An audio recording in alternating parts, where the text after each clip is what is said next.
go ahead and give it a try. Okay.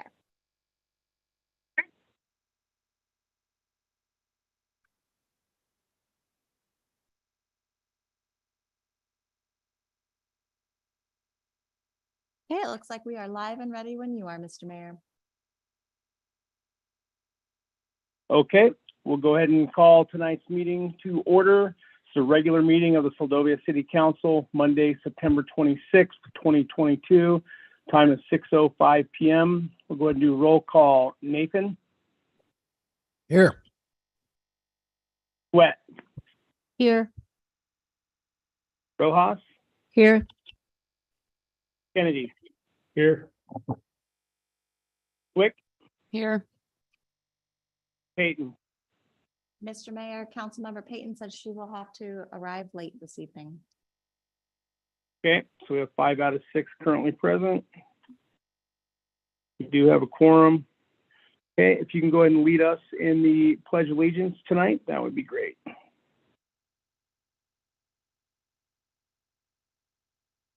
I pledge allegiance to the flag of the United States of America, and to the republic for which it stands, one nation, under God, indivisible, with liberty and justice for all.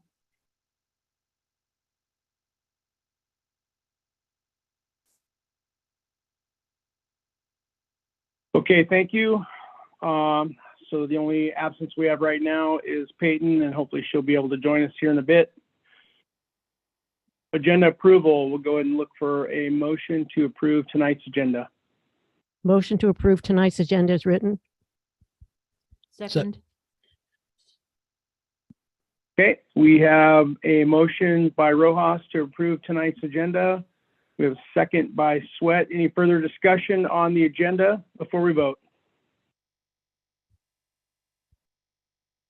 Okay, hearing none, we'll go ahead and vote on tonight's agenda. All those in favor, Nathan? Aye. Sweat? Aye. Rojas? Aye. Kennedy? Aye. Swick? Aye. Okay, motion is approved, 5-0. One absent. Okay, item E, tonight's consent agenda, and it is a large one. All items under the consent agenda are approved with a single motion, no discussion, and one vote. A council member may request to remove any item for discussion and a separate vote. Items removed from the consent agenda will be placed under new business. First item tonight is approval of minutes. Are you guys still there? We have you. Okay. All right. Yeah, I lost you on the screen here. That's okay. As long as you can still hear me, I can keep winging it here. Okay. Item 1 is approval of minutes of the regular meeting, September 12th, 2022. That's found on page 7 of your packet. Item 2, ordinance introduction, ordinance 23-04, an ordinance of the City Council of the City of Soldovia, Alaska, amending sections 10.16.020 through 10.16.050 and adopting section 10.16.055 of the Harbor Parking Lot Regulations in Title 10. And this is only an introduction, and that is recommended for a public hearing date on the 10th of October. So there will be obviously a whole nother time to be able to discuss that. Item 2B, ordinance 23-05, an ordinance of the City Council of the City of Soldovia, Alaska, amending the FY 2023 fee schedule, Appendix A of the fiscal year 2023 budget to include fees for harbor parking, update the dog license fees as approved by council, ferry beanie fee, modification of Soldovia space, language, fee for storage at the septic tank property, and to extend the due date for year-round business licenses. And that will also get a recommended public hearing date of October 10th. Item 2C is ordinance 23-06, an ordinance of the City Council of the City of Soldovia, Alaska, amending the general and special revenue funds of the FY 2023 or FY 23 operating budget in the amount of $21,918.52 for the purpose of providing a 2.5% cost of living adjustment and base wage adjustment related to personnel effective October 1st, 2022. That is also recommended public hearing date, October 10th. That's found on page 39 of your packet. Item 2D, ordinance 23-07, an ordinance of the City Council of the City of Soldovia, Alaska, amending the FY23 operating budget in the amount of $15,089.23 for the purpose of committing funds toward the purchase of a new to Soldovia refuse truck, holding the funds in AMLIP and requesting support from external agencies to assist the city in acquiring the truck.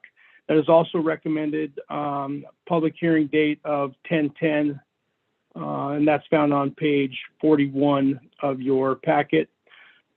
Item 2E is ordinance 23-08, an ordinance of the City Council of the City of Soldovia, Alaska, amending language in ordinance 84-19 to include provisions concerning insurance coverage, risk management, and liability. This is also recommended for public hearing on October 10th. That's found on page 43 of your packet. And the last item is item 3A, resolution 23-07, a resolution of the City Council of the City of Soldovia authorizing the acceptance of the FEMA FY 2021 Assistance to Firefighters Grant in the amount of $26,562.90 on behalf of the Soldovia Volunteer Fire and EMS Department, and authorizing the city manager to negotiate and execute the appropriate documents. And that is found on page 45 of your packet. Okay, that's everything in the consent agenda for this evening.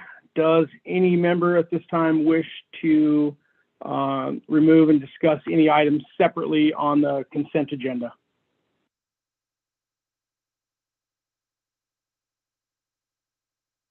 Okay, Heidi, you guys can still hear me fine? So we still have you. Okay, sounds good. All right, hearing none, if there's no further discussion on tonight's consent agenda, we will go ahead. I'll look for a motion to approve tonight's consent agenda. I'll make a motion to approve tonight's consent agenda. Second. Okay, okay. We have a motion to approve tonight's consent agenda by Rojas. I believe that was Swick that seconded it. Yes. Okay, we have a second by Swick. Any further discussion on the consent agenda before we vote? Okay, hearing none. We'll go ahead and vote on tonight's consent agenda. All those in favor, Nathan? Aye. Sweat? Aye. Rojas? Aye. Kennedy? Aye. Swick? Aye. Okay, consent agenda is approved with a vote of 5-0, 1 absent. Okay, item F, mayoral proclamations, proclamation 23-01, honoring and recognizing the contributions and dedications of Darlene Crawford. Now, if my screen will, let's see here, let me find it here real quick. Give me just 1 second here. Mr. Mayor, we do have Miss Darlene Crawford here in audience with family. Fantastic. I can see her there. So this should be on page 47, correct? Of the packet. Okay. Let's see here. Come on. Okay. Okay, I've got it up on my end. I'm going to go ahead and read this.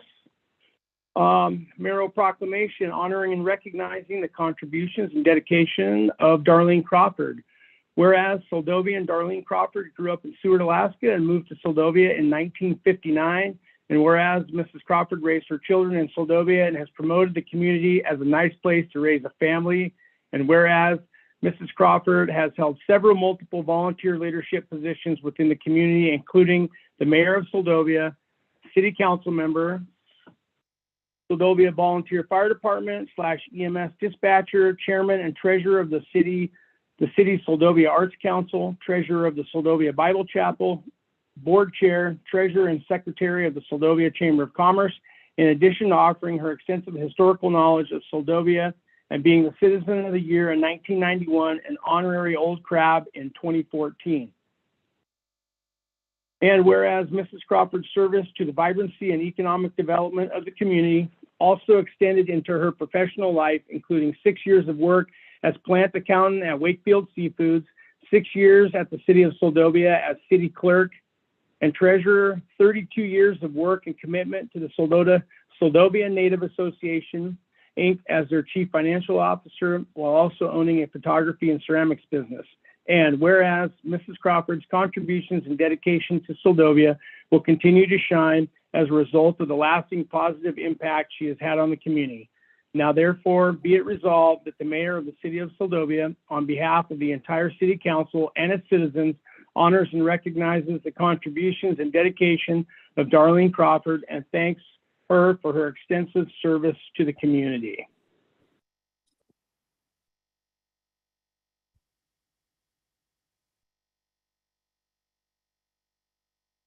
Thank you so much, Mayor and Council and others. It's very humbling and all. And I have been volunteering a lot of years. It's just, I'm getting old and I've been here a long time. And in Soldovia, everybody has to take their turn. And I've had my turn for a long time. But the Lord has helped me in everything I've done. It's been a lot of prayer and God has blessed Soldovia too. But it's the kind of thing you can't do by yourself. But thank you for this. And it's just very nice. And I'm embarrassed and thank you.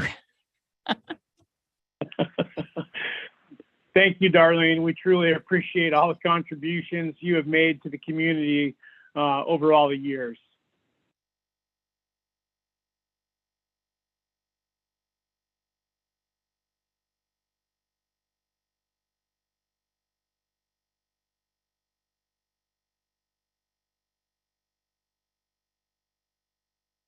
And just say something real quick. I want to thank Darlene personally for giving me little tidbits of information at all odd hours of the night. So thank you for that. Thank you. Here on that.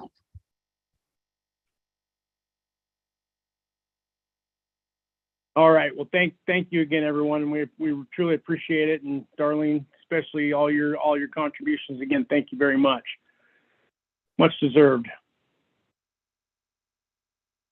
All right, we will go ahead and move on to item G, public presentations prior notice. And I believe we have Cassidy Cameron with KPED tonight to discuss Regional Broadband Task Force. Yep. Can you hear me, Mr. Mayor? Yep, I got you loud. Okay, and clear. fantastic. So it's hard to follow Miss Darlene's legacy, but I'll do my best talking about good old broadband.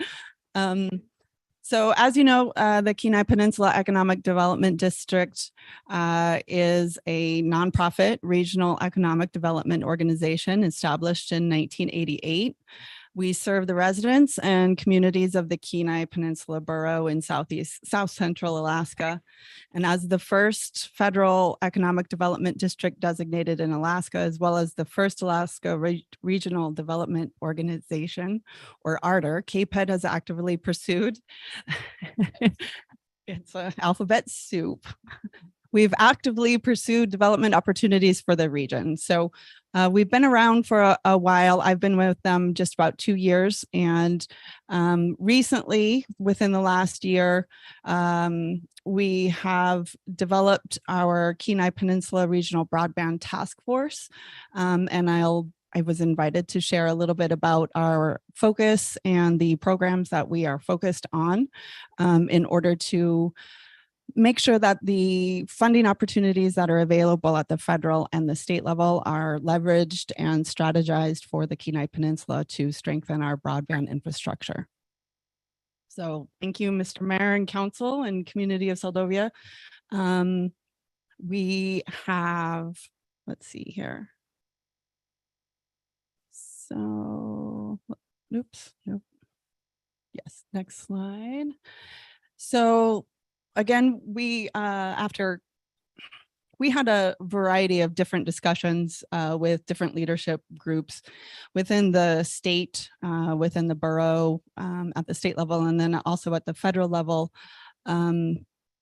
where we identified that there was a need to make sure that there was a strong network of stakeholders along the peninsula that can identify and represent different facets of our communities in order to leverage and strengthen the broadband infrastructure. So we've created a network of regional stakeholders in and around the peninsula. We are neutral enough to ensure that our efforts could be non-politically charged. It's easy to get very political in these times.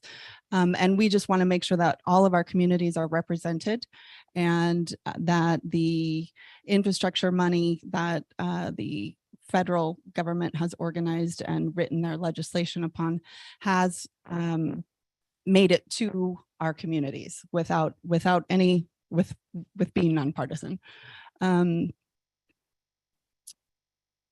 So we are wanting to better leverage these funding opportunities that are coming down the pike, and our development of the comprehensive development strategy, our SEDS, the overarching goal that we developed in our 21 draft was that we would maintain and increase the high quality of living on the Kenai Peninsula.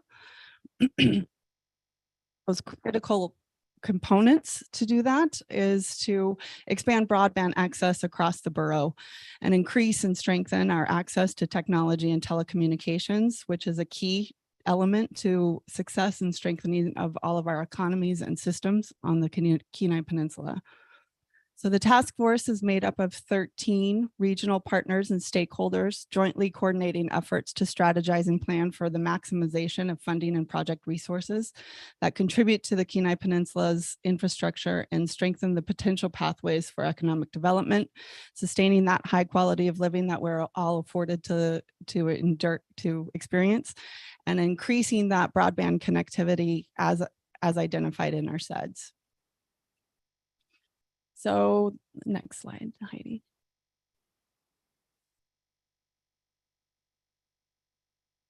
There. So I don't know if you guys have ever worked with the Kumu mapping data or the software, but it's really, really cool. And it is able to make the connections and make mapping for individuals, organizations, agencies, and connect them in a very visual way. And so we have our Kenai Peninsula Broadband Task Force as a small dot on here, but you can tell that it represents and is a facet of the Native corporations, AFN, Chugach, CITCI, the borough, HEA, our school district, our hospitals, our healthcare systems, and then those are even reaching out to our borough, our state delegation, and then on to FCC, NTIA, and our federal partners. So our composition, like I said, was 13 members of our regional partners and stakeholders. And there's, like I said, the borough, Chugach, Cook Inlet Tribal Council, Homer Electric, the school district. We have a representative of all 6 of our Kenai Peninsula Borough first-class cities under the City of Kenai's IT director. We have a representative from the Kenai Peninsula College, AvTech, Central Peninsula Hospital, and then we also have an oil and gas industry representative through Marathon. So we thought that this strategy was really important to have a huge variety of stakeholders at the table with a small clutch group of individuals that know the needs of their organizations, but are also connected outside of the borough, where we can know what the projects are, know what the funding strategies are, and then collectively connect those dots, so to speak, in order to leverage these funds. So this slide is a snapshot of our broadband community of the broadband information for our community. And I took this on, I think, Friday afternoon. So what we get advertised for broadband connectivity is 1,000 megabytes. And we all know that we're not receiving 1,000 megabytes of upload speed. And the standard right now from FCC and the feds is a 25 upload with a 3 megabyte download. I think on a very good day, my house gets maybe 8 or 9 upload on a good day, and minimal download. So these programs are meant to elevate these upload and download speeds for rural Alaska, for rural communities in the nation, but for our state in rural Alaska. You can see that, you know, our median download speed is 23 megabits. Our median upload speed is 8 megabits. And that's just really slow for the data that we are using and that we utilize every single day. I can't imagine there's many people in here that aren't using the internet on a regular basis to either live, work, play, or do it all. Our schools need it. Our education system is very dependent on it. And we need to make sure that our upload and download speeds are up to par with the rest of the nation and the world. So this just breaks it down to identifiers, community identifiers of what is our demographics made up of, our median home values, our unemployment populations. And these identifiers are going to the FCC and to the funding organizations that are going to be funding these projects, the investors. So by looking at these demographics, we're understanding what is our makeup here and where our gaps are, and then identifying those gaps, pursuing solutions for those gaps, and making sure that the advocacy is there at the higher levels. So I thought this, next slide. I thought this quote from the senior vice president of Cisco was really relevant because it kind of boxes up the reason why we need to have a high level of connectivity in our lives. So broadband connectivity can be a powerful catalyst as well as an anchor for economic and social advancement in developing countries. It creates job and business opportunities that lead to greater economic development. And that's it in a nutshell. We need high-speed internet for our education systems. We need high-speed internet for our telehealth and our medical practices. We need high-speed internet for our business, our business activities, our consumers, market increase. We need high-speed internet to attract people to communities such as ours that telecommute and increase the populations and the depth of our population by attracting people that are wanting to live and work here in Soldovia and on the peninsula. So instead of out migration, we want to attract them back into the state and into our region.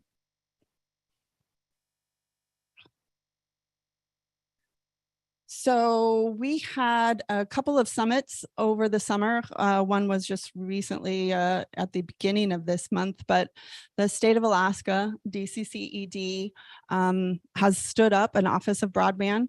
And on August 12th, Governor Dunleavy signed House Bill 363, establishing the Office of Broadband officially and creating the Broadband Parity Adjustment Fund and establishing the statewide Broadband Advisory Board.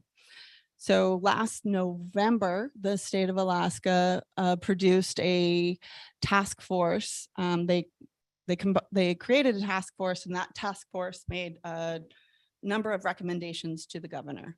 And those task force recommendations are to prioritize accurate data, efficiently obtain that data, create planning areas for broadband development, establish the vision for the state broadband policy, advocate for federal permitting, partner with Alaskans and strengthen tribal partnerships, establish state broadband advisory board, and streamline the permitting process. All of these components are made in order to strengthen Alaska's broadband infrastructure. Also at Senator Sullivan's summit, Thomas Lochner was named the director of broadband. And so it's very exciting to have him at the helm, so to speak. He's been the director up at ASRC for their telecommunications co-op that they've informed, and he's very well versed in rural Alaska and understands the need, and advocates very, very highly for rural Alaska and those communities and those needs. So it's nice to have him on board. We have a meeting with him in the morning, and I'm very much looking forward to working with him and his office on particularly the BEAD program that's coming down the pike. Let's see here. So the Internet for All initiative is part of the bipartisan infrastructure bill that was passed going about on 16 months now. So it provides $65 billion in funding to expand high-speed internet access throughout the nation. That's a lot of money. And it helps to ensure that every American has access to reliable high-speed internet through a historic investment in broadband infrastructure deployment. The focus is to connect all Americans to high-speed internet, close that digital divide, make the internet more affordable. That is key for Alaskans. We can get connected here, but we have to make sure that our internet bills are affordable. That is one of the key pieces. There's a coalition up in the Arctic slope where they created a coalition. They've expanded, they've got technology, they have towers, they have fiber, they have all of these things. And at the end of the day, their consumers are left with a really high bill, like in the thousands of dollars per month. And so the affordability aspect for Alaska is key in making sure that equity is sustained. So also to expand telehealth and connect vital public safety services, and also create good paying jobs, not just jobs that you can telecommute at, but jobs at the beginning when you're installing the fiber optic cables or the towers or all of the infrastructure that needs to go with these infrastructure builds. It's very important to have that workforce development piece developed right at the front. Otherwise, you have all of this money and all of these bills that are being put out there and nobody's available and nobody's trained and skilled enough to put the pieces together. So it's a huge puzzle. And what we want to do is make sure that those puzzles those puzzle pieces are developed and strategically planned for Alaska and for the peninsula. So in tandem with the Internet for All initiative, the bipartisan infrastructure bill, or the BIL, there's the BEAD equity access and access deployment bill. There's the Digital Equity Act, enabling the middle mile and tribal connectivity. So there's several components, but the flagship of the Internet for All initiative is the $42.5 billion for the BEAD program.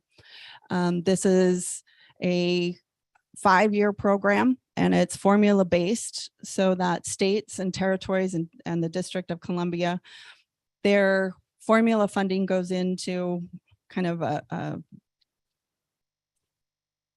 magic pot. It's not magic, but there's a formula that addresses the underserved locations, the unserved locations, and then identifies community anchor institutions.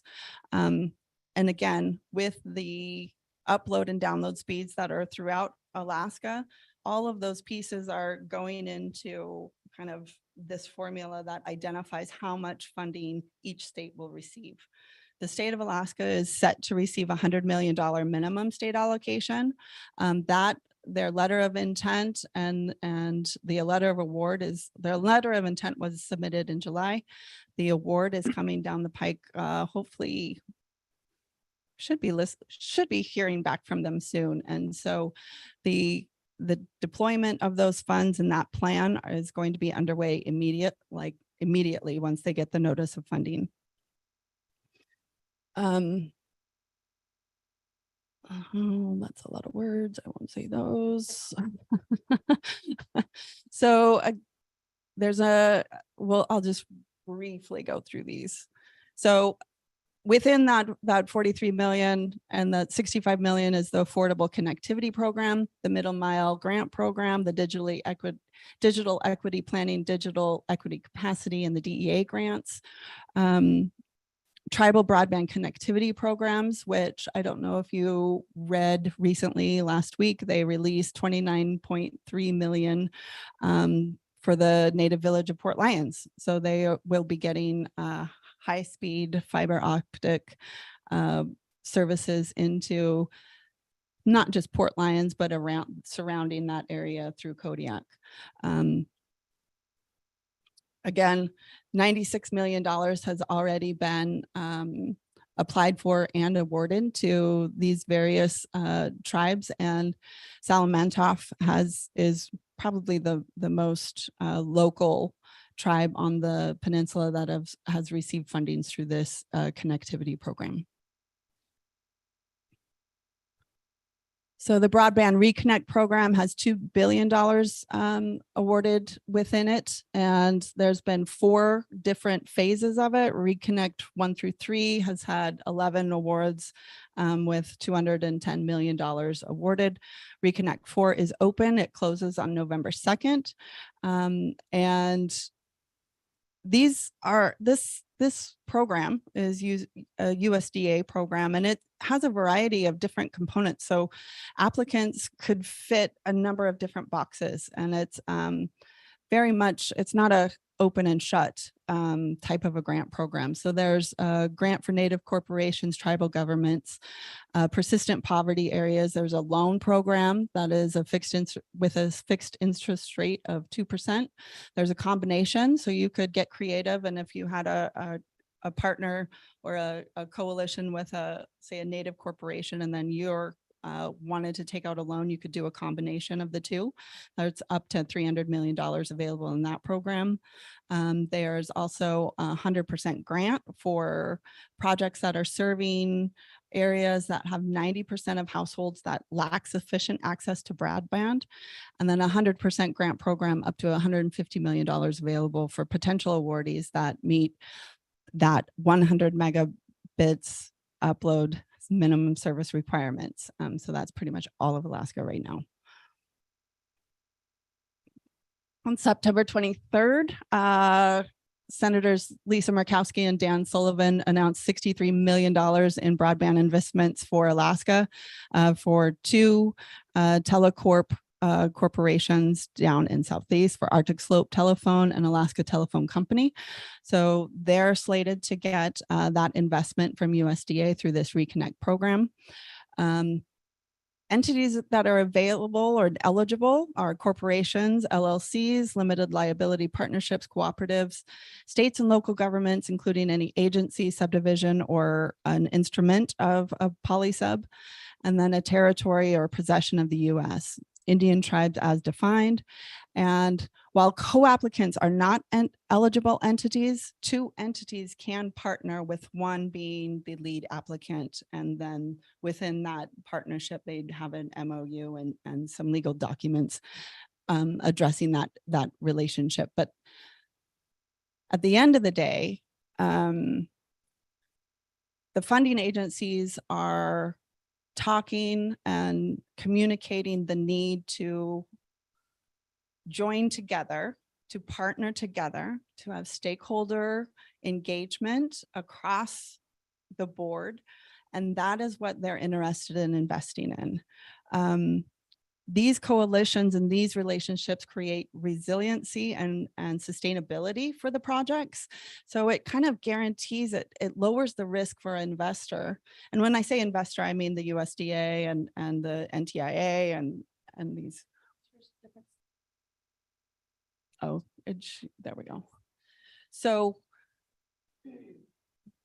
coordinating working groups and coordinating stakeholders and getting a multi-agency application for a project is very desirable to these investors. And that, to me, is the key to making sure that we can create equity and resilience and sustainability for the Kenai Peninsula. And so I want the council to kind of think about where they are in this whole rigmarole and in this whole network, what your goals are as a city council and what your capital improvement goals are and what your goals are going forward economically for our quality of living here in Soldovia and on the peninsula, and how you can contribute or participate in that.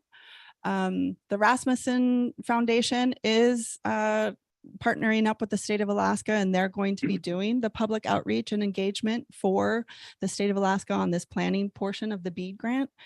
They're going to be holding like 48 to 50 public engagement and some comment periods. They want to know what's happening in our communities. So be listening and be tuned in to what is happening at that state level, so that some of that money, any of those billions of dollars, or at the very least, the BEAD program with the $100 million allocation can be brought onto the peninsula, and we can start to strengthen that network and strengthen our communities.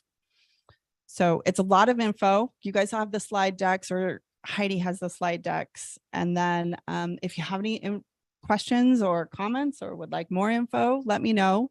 I kind of ran through it really quickly, but it's, the bottom line is there's a lot of infrastructure money out there, and there's ways that there's networks and there's systems that are in place that are trying to advocate for communities such as Soldovia and Port Graham and Nunwaluk and all of these communities that don't have a lot of resources. So let us know what it is that you're looking for, what it is, how you want to participate, and we can advocate for you when we're having these meetings. So thank you so much. Thank you, Cassidy. Appreciate that. I'll just offer one comment real quick. I see, yeah, this looks extremely complex. We know there's a lot of money in infrastructure that's going to be available to, all the states and particularly Alaska. One of the key takeaways for me that you talked about was coordination. For me, that seems to be is probably going to be one of the biggest challenges for allocating all of this money and basically who's doing what on the, not only around the state, but on the Kenai Peninsula, and how, I don't know which project makes better sense, if it's an HEA project, if it's a GCI project, if it's a Verizon project, an ACS project, I don't know. I mean, are they all going to be competing against each other, or is it your hope that all those stakeholders are going to come together and figure out the most bang for the buck, so we can get more households served, and streamlining, making the money go as far as it possibly can? I know each one of these infrastructure projects is large. I mean, if we just scooped up almost 30 million just doing Port Lions, I mean, that's one tiny little community in the middle of nowhere. Yep. And those are great questions. And so it's very complex and multi-layered. Let's just, if we boil it back, the infrastructure bill and the way that the funds were, the way that the legislation was written was to making sure that providers didn't necessarily have carte blanche access to all of these funding opportunities, which is fantastic. Before, when FCC would have a broadband or an infrastructure funding allocation, providers such as GCI, ACS, Verizon, whomever, they have a huge staff. They have an entire corporation. They have an entire probably 3 floors that are dedicated to finding government funding. So they could scoop up that money and then use that money to develop their infrastructure, which is great. But in the meantime, rural Alaska was getting forgotten in that whole thing. We don't make up their bottom line. And so the way that this infrastructure bill was written was to make sure that the money went into the hands of our states and our municipalities and our tribal governments, the boots on the ground that are understanding the needs for their communities. That's who the funds are accessed to. So while we really appreciate GCI and Verizon and ACS supporting these projects, a lot of times their motivation and their drive isn't necessarily the motivation and the goals of the communities that they're quote unquote representing. So the equity there is built in theoretically. I'm sure there's holes in this infrastructure bill, but theoretically, they wrote it so that a state who knows their gaps and knows their deficiencies for infrastructure or bridges or airports or whatever it is, because the infrastructure bill is huge, they are aware of what their communities need. And that is why the funding, this BEAD funding, is going to the state. And so I think that's great, is to trust our government, our state government, to make sure that we are in this plan, that we can see ourselves in this plan as a community and as people that live and work in Alaska.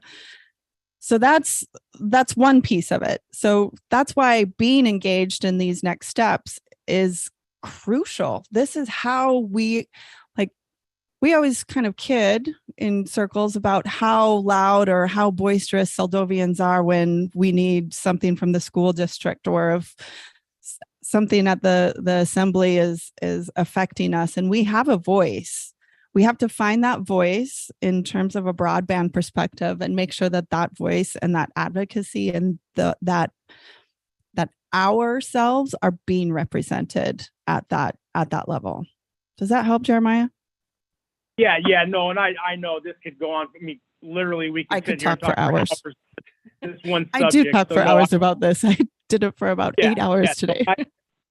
I appreciate you coming in and giving us an overview, and I'm sure, Crystal and the tribe, and I'm sure they're knee deep in this as well. And there's going to be a lot of players involved in this. I think transparency is obviously key to figuring out, when the dollars do start getting allocated and stuff. So no, I appreciate that, Cassie, and I'm sure there'll be a lot more to come in the future. Can open it up if there's any comments from anyone on council. If I may, Mayor.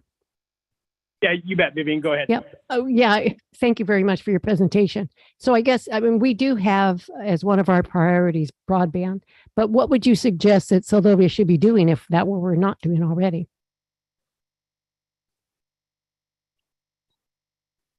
Well, I think in a nutshell, we'd all like higher connectivity rates. We'd like better, more reliable service. So I think that's a starting point. But if you're looking at a project for Soldovia, I think understanding what your current inventory is, your assets of infrastructure, or what you have to bring to the table, is an important piece. I know that the tribe has the tower out at the TV Tower Hill. I don't know what's the official name of that TV tower. So I know that is one piece of infrastructure that could be built out. There is minor infrastructure here in town locally. If you wanted my 2 cents, I think that fiber is pretty much the way to go. A lot of people are talking about orbiting satellites and et cetera, and I think that there's value in those concepts, but I don't know if it's reasonable or attainable for a community or a region such as Alaska to rely on Earth orbiting satellites for internet at this point. I don't know if the technology is where we need it, because honestly, we are so geographically diverse.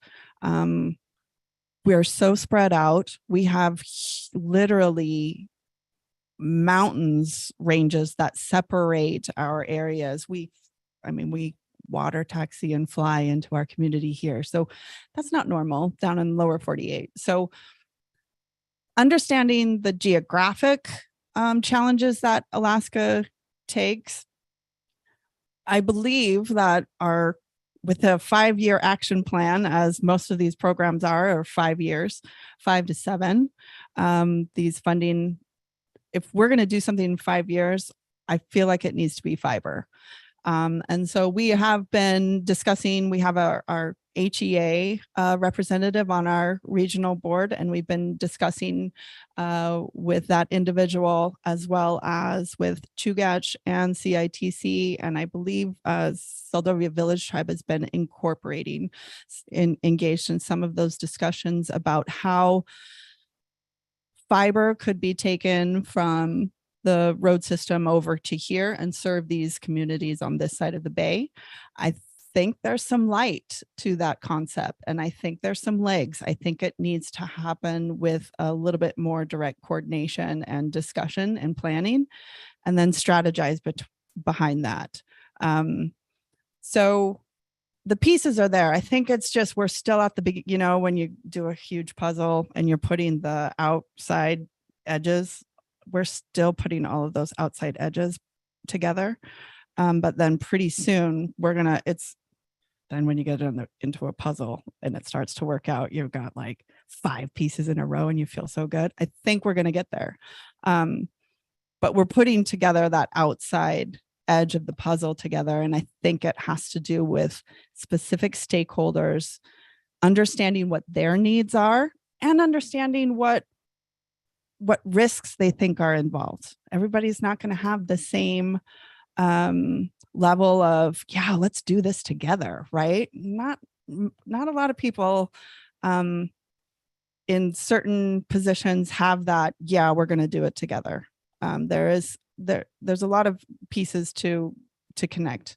And I would start there, is trying to figure out who is representing Soldovia, who's representing Soldovia Village. What are those pieces? What are your strengths? And see if something can come of that. There's middle mile money. There's the connectivity, the USDA grant, I really, really like because it's a little bit more versatile. And I think that's what a community such as Soldovia needs, is something that's a little bit more versatile, a little bit more flexible. And it's not just developing a tower and plugging into the tower. There's different phases of planning that you can get funding for. So I think it's just kind of piecing out what you have, what you want, what those pieces are. And then if you don't know, reaching out to the Office of Broadband. They're going to have, with that $100 million minus their 5% of planning money that they've already dedicated the fund to, they're going to have some money available to munis and tribes and communities as grants, whether they're small or large or what they're going to look like, we don't know. But to understand what you need as a community first, I think is your first. And it needs to be a little bit more specific than, I want my internet to work faster and I want to watch my Netflix and something else at the same time.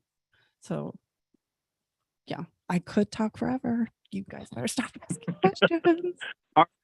Thank you, Cassidy. Vivian, did you have anything else, or is that kind of summed up for you? Nope, that's it. Thank you, Mayor. Okay. Yeah, and again, this will have a lot of things we're going to need to do as a community to get behind a project and identify a project, get behind it, and then be part of the coordination. So, all right. Anyone else, or? Mr. Mayor? Yep. Go ahead, Harmony. We need to be reaching out to the neighboring villages to see if we can put together a coordinated effort for our region. Would that help our cause? That would probably go without. Yeah, absolutely. That's something we probably will have to do as part of this.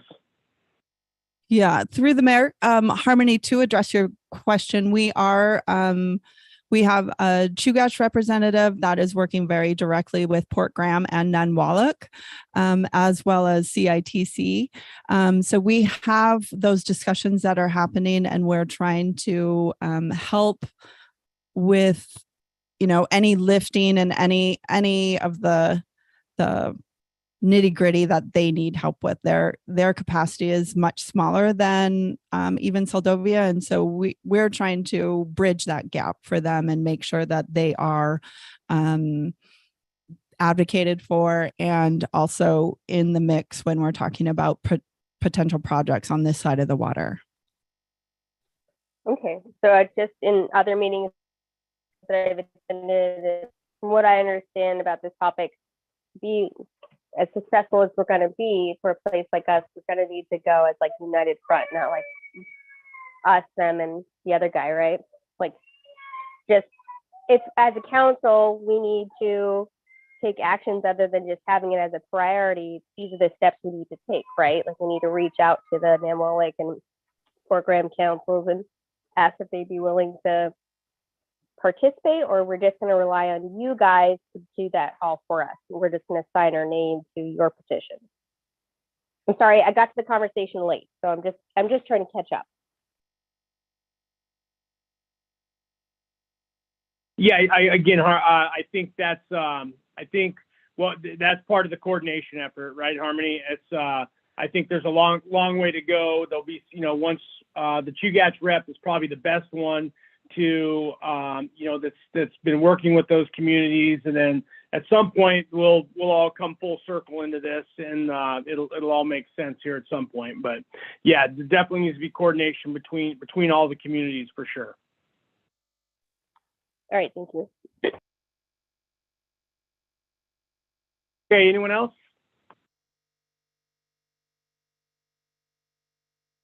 All right, well, thank you, Cassidy. Appreciate that.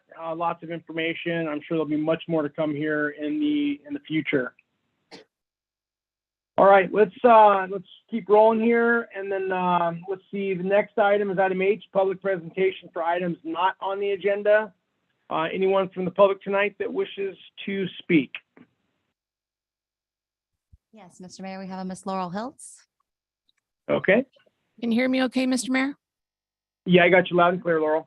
All right. Well, just to follow up on the proclamation to Darlene and then Cassidy's presentation. Cassidy's our new middle school basketball coach. So, hey, thank you so much. I mean, that's exactly what we're talking about. So thank you for that. And good luck. God bless you. It's going to be awesome. It's going to be awesome. And we'll be there to cheer you on. Just a reminder that Halloween is coming up next month. It's not many days away before we're at October. And so be looking for some great activities to happen. The pumpkin patch, the tribe's going to have a pumpkin patch and pumpkins for sale. We're going to have the carnival is going to take place, and we're hoping to put that together with a bunch of community agencies up at the school. And we'll also see at trick or treat time, we'll have the chapel will have their harvest party, and we'll see trunk or treat happening again. So lots of great things planned for the kids. In Soldovia, if we did our year-round population, there's about 400 people. A quarter of that population is children, 18 and under. What a special thing. I mean, that's incredible. So the more that we can do with those kids, the better. So the chapel does activities, the SOC is doing activities. We're seeing more and more things happening. So it's just great to have that all. Just a note that we'll have a gathering at Soldovia Village Tribe for veterans in recognition of Veterans Day. That'll take place on the day before, Thursday, the 13th of November. And just as you start to think towards the winter holidays, just note that there's opportunities to give donation and contribution through the Santa shop, where people donate gently used or new items that children can purchase and give to their parents. And also the chapel has a food box distribution that takes place in partnership with the tribe and anyone else that wants to join in. And then just remember that the annual Christmas tree lighting will take place on Saturday, December 10th. Now, this may all seem like that's early, but literally that's a month and a half away. Is that right? No, 2.5 months away. I don't know why I'm jumping the gun tonight. But, when January is happening, we think the summer is right around the corner. Well, so is Christmas. Okay. Thank you. Thank you, Laurel. Obviously, there's some excitement about the holidays already. Get your lights now. That's all I'm saying. Christmas tree, Christmas car parade. You got to buy your lights now. Start making your plan. Okay. Anyone else from the public tonight?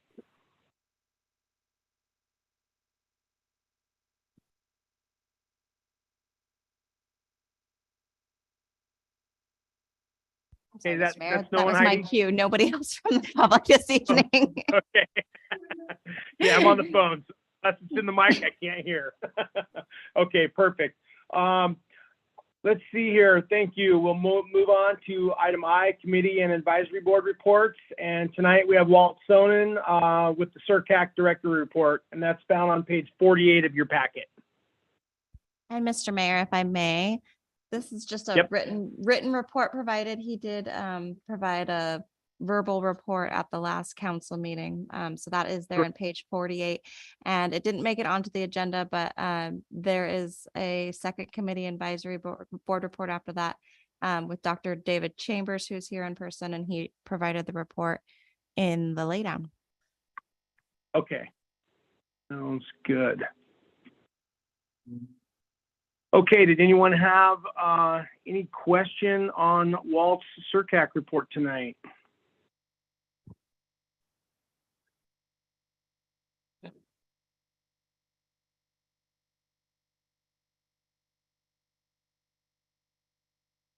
And I think looking at this, Heidi, I think he had touched on a number of these items in his verbal report last meeting, correct? Yes, I do believe so. Yep. Okay. Okay, fantastic. All right, if there's no questions on the CERCAC report, we can move on to the second report. And you said that was Dr. David Chambers, and he might be the one on the phone I'm seeing there. No, he is here in person. Oh, okay. Thank you, Mayor. My name is Dr. David Chambers, and I'm the volunteer medical director for EMS. And you've all got a full agenda tonight, so I'll make this extremely limited. You've got your data in your report, and the data includes the number of EMS calls. For example, from January 21 to 3 of 22, we had 47 EMS calls. I've broken it down into medical calls, for example, chest pain, shortness of breath, nausea and vomiting, to trauma calls. Trauma, you fall and you break your hip, you break your arm, you have a laceration from a chainsaw. I've also broken down a report for total times a helicopter was called. So out of 47, 28 times we called the helicopter. If you look at the data in general, we're calling the helicopter probably greater than 50% of the time. And that goes back to level of care, staff, transfer decisions. I also put the times that we called the helicopter that we could not, the helicopter could not transport because of bad weather. So out of 28 times, 11 times, 39%, at least during the winter, we could not transport by a helicopter because of the bad weather. And that doesn't mean that we say, well, good luck, we'll see you in the morning. You know, if you're critical, we'll get you off in Sedovia. And most of the time that's by the Coast Guard. The Coast Guard will come in fairly bad weather to help with transfers. I've also included Smoky Bay transfers from an SVT clinic. Also included in the data is we had 25 transfers from 3/28/22 to 9/5/22. Again, broken down into the type of medical call and to the type of transfer. I'm happy to answer any questions. That was my main reason for coming tonight. The city manager has the full report. She has my email, my cell phone number. So please, if you have any questions concerning EMS, emergency services, just give me a call. We'll be happy to address them. Two things that I'm trying to work on in the future. One is a community-wide CPR program. I do think it's very important that all members of a rural community know how to use an AED, know basic CPR. I'm a cardiologist by training, and I've lived here 2 years and was not aware that we have 4 or 5 AEDs downtown. So, you know, we need to know where they're at, how to use them. The second thing I'm looking at is access to 911. I mean, we tell the population, you know, if you need a police officer, call 911. If you need an ambulance, call 911. Well, I've never seen any data how many people can actually do that. I mean, can 90% of the people do it? Can 50% of the people do it? Do we have dead areas where people don't have cell phone access or access to 911? So I hope to in the future work with the city, SVT, and the Emergency Management Corporation to find out what that data is. And I'm hearing through a grapevine about the changes in December to the cell phone system. And I just need to see how that's going to affect 911, if it is going to affect it. So those are just two of the things I'm working on for the future. And I'm happy to answer any questions. Yeah, thank you, Dr. Chambers. Much appreciated you coming in person and sharing those stats with us. We'll go ahead and open it up. Council, if anyone have any questions for Dr. Chambers? Mr. Mayor, if I may. Yeah, go ahead, Vivian. Yeah, no question really, but I appreciate you coming in and giving us the report that you did. And thank you for being the director of our EMS department. Thank you very much. Thank you, Mr. Mayor. Yeah, you bet. Any other comments or questions from council? Yes, Mr. Mayor, I just want to say ditto to that. Thank you so much for your volunteer. Yeah, thank you, Bobby. Okay. Anyone else on council? Anyone from the public have any questions or comments for Dr. Chambers?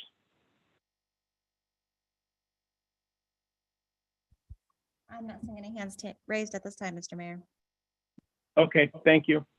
Okay, yeah, thank you, Dr. Chambers. Yeah, obviously, what you do is extremely important to our community, and we definitely appreciate your service. You know, one of those things that you're behind the scenes and not a lot of recognition, but obviously our EMS program can't move forward without a medical director. So much appreciated on what you do for our community.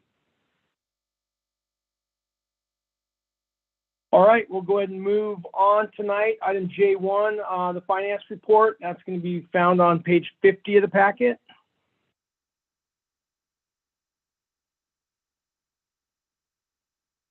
And these are all just written tonight, correct? Correct. These are written reports. However, we do have Finance Officer Yeager in the audience if she has her hand raised so she can speak to the report briefly. Okay. Yeah, Jan, if you want to comment, go ahead and go for it.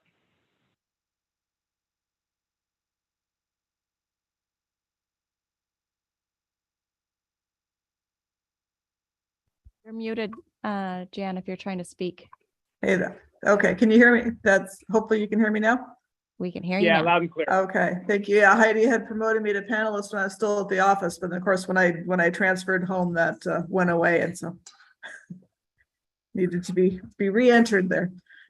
So you'll notice in your packet, you've got both an accrual version and a cash basis version of the finance reports as of September 19th, or summaries. The reason for that is because the accrual version, of course, is the standard for government accounting. It's what our auditors look at and so on. But the DEC, for purposes of our best practices report, they do require cash basis accounting, and they ideally would like a cash basis report given to the city council on a monthly basis. And so I did not manage that, unfortunately, the first 2 months of this fiscal year, but it is included in the packet this time for that reason. And hopefully, as long as I can keep up on everything, you will be seeing that in your packet on a monthly basis going forward. And like I said, that's primarily to satisfy that DEC requirement. I've talked to them a number of times about the fact that they think on a cash basis, whereas everyone else thinks on accrual basis, and they've basically said, yes, we know that, and we're not changing. So you can expect to see that going forward. Looking at the written report, the Microsoft Word document that's in your packet, as usual, we start off with AMLIP. You can see that this number is quite a bit smaller than it has been in the past. But that's okay. That's because we moved to $500,000 to the Charles Schwab account at the end of August. And so what you're seeing under AMLIP is the remainder. One very positive change that we're seeing is, I'm sure you recall for the last couple of years, we were seeing interest rates of about $6 a month. And that was largely because they had they had the account set up so we couldn't lose money, but the amount we were gaining was basically negligible. And starting a few months ago, we started to see that change. And so for the first 3 months of this year, we've averaged just over $400 a month, which is obviously a nice change to see in the AMLIP accounts. It's not going to, resolve our budget deficit, but it's still a definite step in a positive direction. So we're happy for that. We still have the AMLIP broken up into the permanent fund, the major maintenance repair fund, the ARPA funds, which consists of the first tranche of ARPA fundings, and then the Rasmussen cemetery funds. The cemetery grant is just about spent out. I expect that it will be spent out here in the next 2 to 3 weeks. And so that grant, those funds have been coming out of the general fund. And so this AMLIP account will be closed out and that money will be used to reimburse the general fund. This is one of the rare grants where they give us the check up front and then we spend the money. Normally grants are on a reimbursement basis. So we have the funds from Rasmussen and we'll just be using it to reimburse the general fund. Charles Schwab account, you can see, obviously that one is much more prone to the vagaries of the stock market. And so it's been going up and down. But as of August 31st, we had almost $8,000 over the principal that we put in there at the end of July. And so that was good to see as well. The general fund, this is all, although the report is dated September 19th, most of these are as of the end of August because that's the last time that we received our sales tax, property tax, and so on. And so we're doing pretty well there. You can see that after 3 months, we had 34% of our projected revenues overall, primarily driven by the sales tax, which was at 42% of what was projected. Real property tax is about on target. Personal property tax and motor vehicle tax lagging a little further behind, but we see those really go up and down throughout the year. So that's not really too surprising. Expenditures overall in the general fund, we're at 21% of what we had projected. And so we're doing pretty well there. And you can see kind of how that breaks out among the general classes in the general fund. The remote seller sales tax, again, this is another area where we've seen a tremendous jump over last year. That was averaging last year, I'd say maybe $1,800 to $2,000 a month, a few months a little bit higher. But the last 3 months or so, we've been seeing numbers more to $7,000 to $8,000 a month. So that's been nice to see. The water special revenue fund, you can see the revenues are a little bit below what had been projected. That's 3 months worth of billing. Expenditures are a little bit higher. That's primarily because of a contract amount that was signed with Alaska Water Laboratories for some water testing. It was a $2,000 expenditure there. And so that kind of artificially inflated expenditures in that fund. That was a one-time check that just kind of happened to fall early in the year. Sewer is running, revenues are a little under projection, but so are the expenditures, so that's okay. Dock, you can see that there's not any revenue yet. There is a small amount for crane use and things like that, but nothing that's large enough to show as a percentage. The reason for that is because most of our dock revenue, as you know, comes from Alaska State Ferry. We bill quarterly, and so we have not sent out that first billing yet. We'll be doing that here next week. That first bill will go out, and so that will change the dock revenue fund significantly. We are definitely excited to have the winter ferry schedule out, that's showing that the ferry will be only out of service for the kind of the normal 2 months and not 5 to 6 months like we've seen the last couple of years. So that should help our dock significantly this year. We're very, very happy with that. Harbor revenues. So far, this is just the summer revenues. We have not seen the port fees come in yet. We're starting to see those numbers, but they haven't actually been billed. So that will bump with the summer numbers up quite a bit. And then obviously, as you know, the big revenue source for the harbor isn't until February when we send out the annual morages. Boat haul out has been quite busy lately. So we're already doing pretty well at 25% of revenues, and that should jump up here quite a bit as this next billing cycle goes out with the number of boat hauls we've had, and then we'll see that level out again through the winter, as we normally do. In terms of grants, the SMOLT project is kind of status quo. There's not been any spending on it yet. We hope to see that change soon. Some of the actions that the council is taking where we can start promoting our kingfishing in the slough.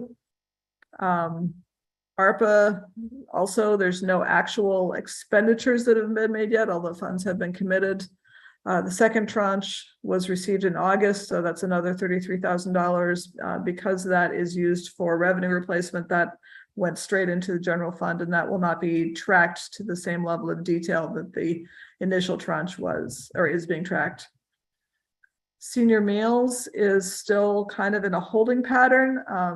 As you know, we're still waiting to hear from the state about funding that will carry us through the rest of the year. I do really want to recognize our senior meals cooks who have just done really a tremendous job of looking at the materials on the shelves, looking at what was in the pantry and building their menus around that, and continuing to serve good meals, continuing to have good variety, but really keeping expenses down. And that has allowed us to extend the meal program further than we thought we would be able to do based solely on the borough funding. We also want to recognize the Boardwalk Hotel, who at the end of their season donated some foodstuffs to the cooks. And I looked at the menu for October today and recognized some of those items on there. So we want to thank the Boardwalk for that. And we hope to hear very, very soon about the senior meals program and hope that we will be able to continue that. The highway safety grant is nearly complete. The only thing that is left undone on that is a few small final payments from the state have yet to be received. There's a little bit of reporting left. And the only obligation from the city is that we stated we would purchase a mobile hotspot type device for the police vehicle in order to allow that new laptop to have internet connectivity while the vehicle's on the road. And that has been kind of on hold while we wait to see what happens with Verizon and the new tower in terms of wanting to purchase a device that's actually going to work for us.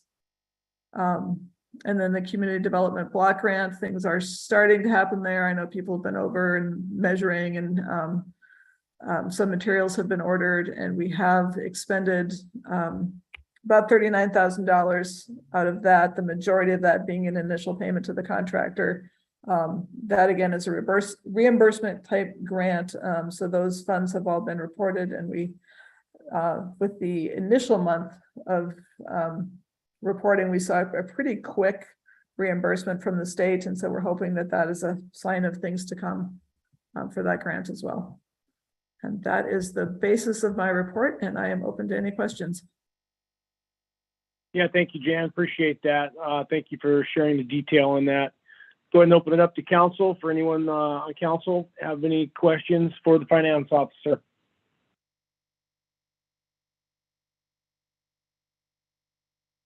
Mr. Mayor? Yep, go ahead. Yeah, I just have a question about that remote sales tax. Jan, do you have a figure for the last year on that? I'm just curious. It's interesting that you should ask me that. Normally I don't have access to that at home, but I just happen to have that document open. Just so for comparison, for FY21, and of course the remote sales tax only kicked in the very last part of FY21, so it's not a complete year, but our total for that year was $8,700 rounding. For FY22, the total was $27,462.82.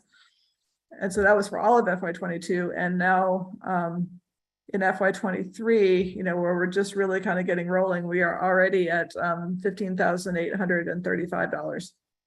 Wow, that's great. Yeah, it's really a significant difference. Thank you for that, Cassidy. Yes, absolutely.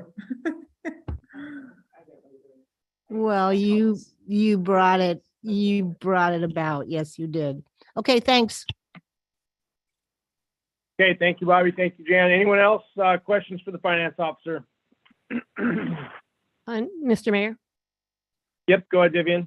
Yeah, no, just I'd like to thank Jan for her concise report here. And it looks like actually all of our numbers are pretty much on for being in this first quarter. But I appreciate the report. Good job on it. Thank you, Mr. Mayor. Yeah, thank you. Okay, anyone else before we move on? Okay, sounds good. Thank you, Jan. Appreciate your report tonight. We'll move on to item J2, Chief of Police report. This will be written, found on page 54 of the packet.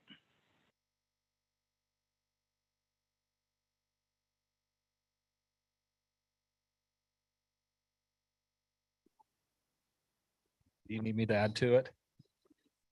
I can really quick. The only thing I'm going to add to this, Worley, and it's starting to show up at the end of the report, it talks about bear problems, and we're starting to see that. Need I remind people again, the bears will stay away if you clean up your area and take care of your trash. Let's do our best so that we don't have problems. We're going to have some. I know, I understand that. That's going to happen. But let's do our best to try to remind people, clean up, not have trash hanging around so that the bears don't have that around to bring them in. Thanks. Any questions? Yeah, thanks, Clayton. Appreciate that. Any other questions for the chief?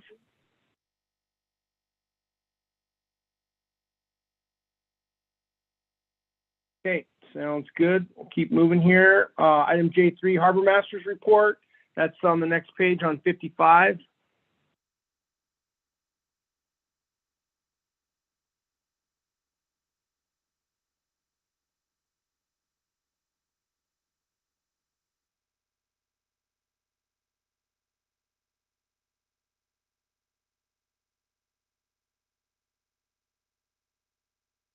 Looks like the Association of Harbor Masters is still looking to move forward.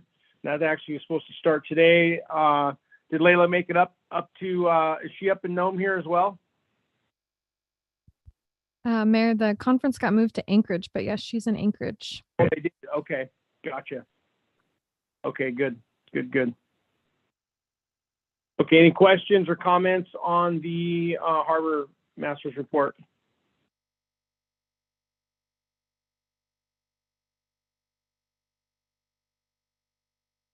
Okay, sounds good. Yeah, there's a lot of information in that, so appreciate that from the Harbor Master. Item J4 is the Maintenance Public Works report. That's going to be found on page 57.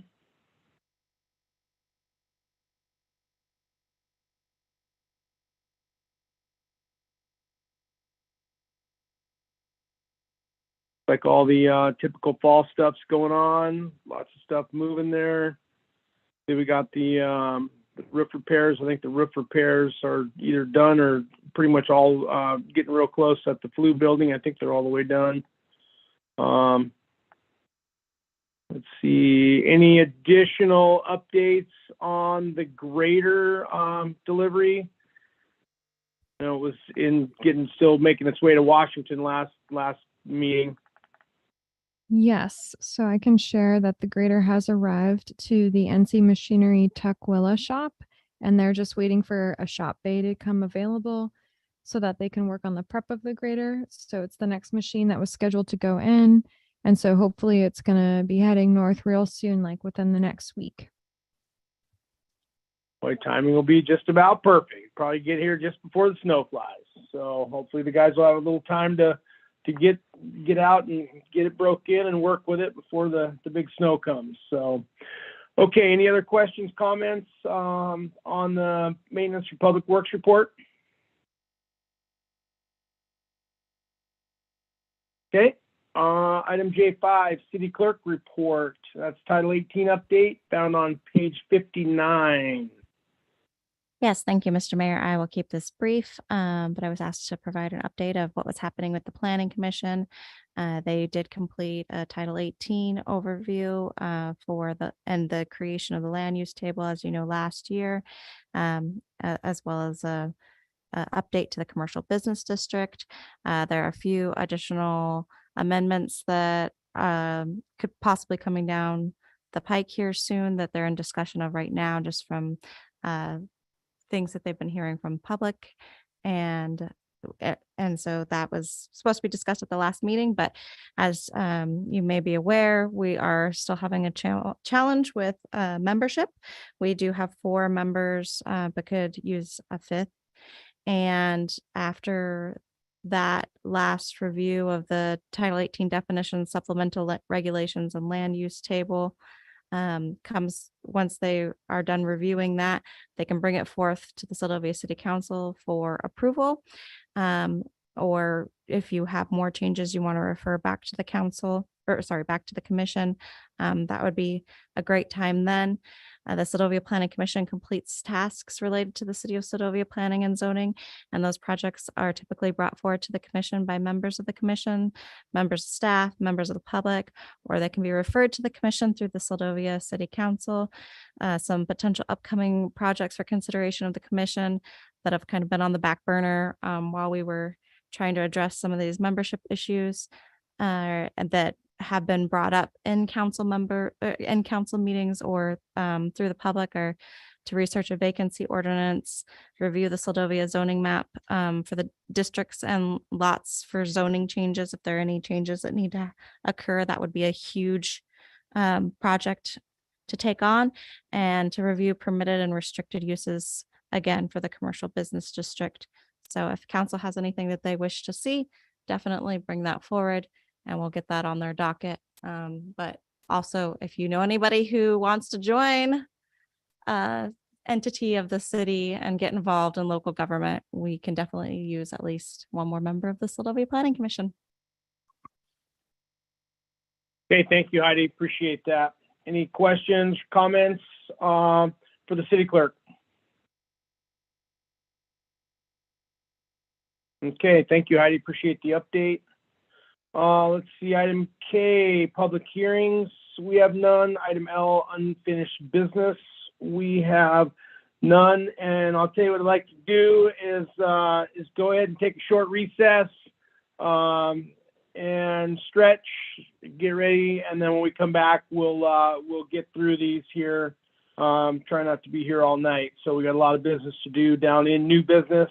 So let's go ahead and take a short recess. Let's call it 7 minutes or so.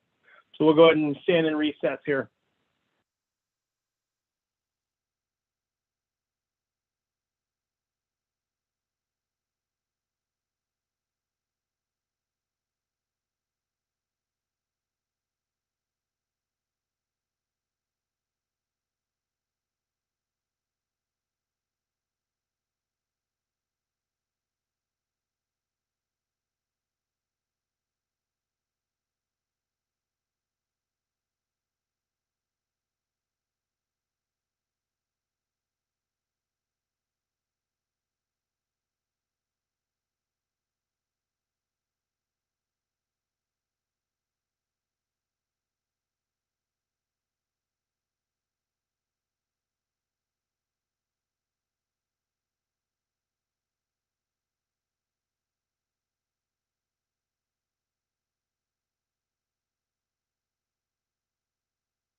I'm ready whenever you guys are. We got everybody.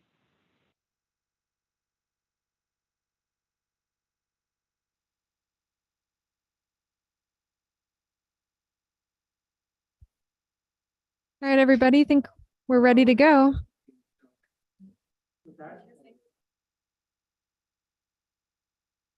Okay, perfect. Thank you, everyone. All right, we'll be back on the record here. Item M, new business. Item M1, Resolution 23-08, a resolution of the City Council of the City of Soldovia approving the Memorandum of Agreement between Aleutian Pribilof Islands Association, Inc., APIA, and the City of Soldovia accepting placement of a village public safety officer in the community provided by APIA and complying with 13 ACC 96.050 chapters and with applicable state and federal law, and authorizing the city manager to negotiate and execute the appropriate documents. And this will be found on page 61 of your packet. And if you want to go ahead, Rachel, and take it away. Thank you, Mayor. And I know the council got a chance to learn more about the program from the state's VPSO director, Joel Hard, and Diana Thornton, as well as the APIA VPSO program coordinator, Michael Nemeth. They're all in attendance still. So if there's additional questions that come up, but this is a new opportunity that through passage of legislation from the legislature, the city of Soldovia can consider entering into an agreement with one of the 10 grantees that works with the state in order to place VPSOs throughout Alaska. The Aleutian Pribilof Islands Association has raised their hand or expressed interest in working with the city of Soldovia to promote public safety in the Soldovia community, not just within city limits, but for the Soldovia area. It's a really exciting opportunity to see how something like this could impact the community, not just when it comes to law enforcement, but also fire, EMS, safety trainings, you name it. So I'm just going to leave it at that and see what feedback council has. And if there's any additional questions, we also have people on hand to help answer them. Thank you. Yeah, thank you, Rachel. I'll go ahead and open it up to council for any opening remarks or comments. Yeah, Mr. Mayor. Yep, go ahead.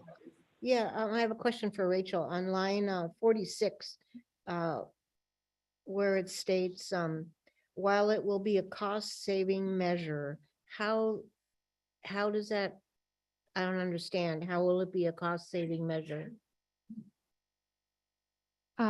Maybe that could have been connected to if the city decided to switch to a VPSO model. Oh, okay. But I think in general, it could be a cost savings measure, especially if the city doesn't have a fire chief or EMS personnel.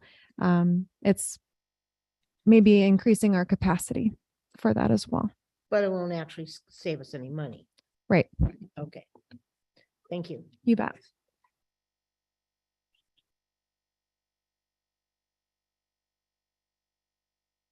Okay, anyone else? Mr. Mayor, if I may. Yeah, go ahead, Vivian. Yeah, I think I looked over this resolution before we even had our meeting. I was in agreement with it. I have one question maybe that whoever we've got on board still with us. The city of Soldovia, would we still have to budget for if we had people that we had to ship out of, so if we didn't have a police chief at the time, with the VPSO, would we have to cover expenses of getting people out of town like we do right now? Police chief, what do we call them when we send people who have to go to court or arrest for an arrest or transport? Yeah. Oh, yeah, sorry. I don't know if Are they Michael's on? still on. Is Michael still on?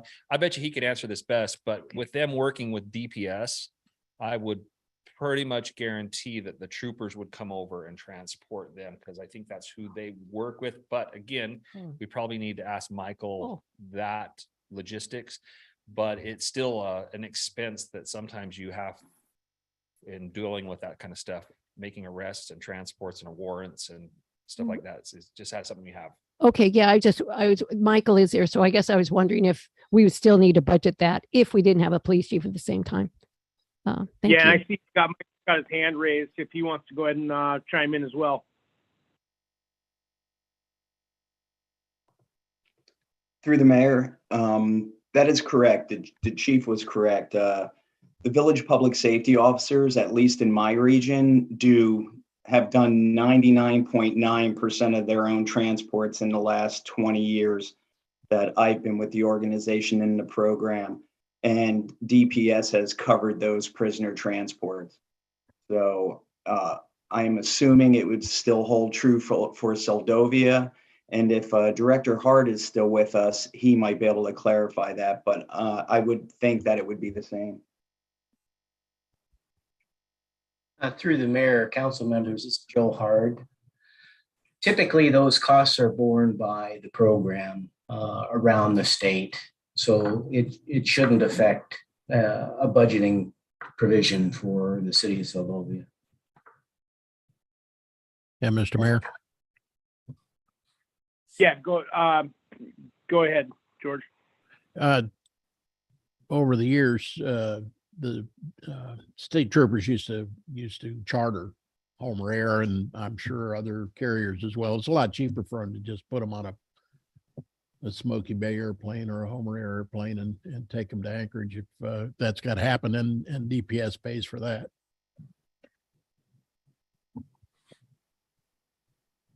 Mr. Mayor, I have a question regarding the hiring. Yep. Go ahead, Are George. we involved at all? Do we get any say in who gets placed here?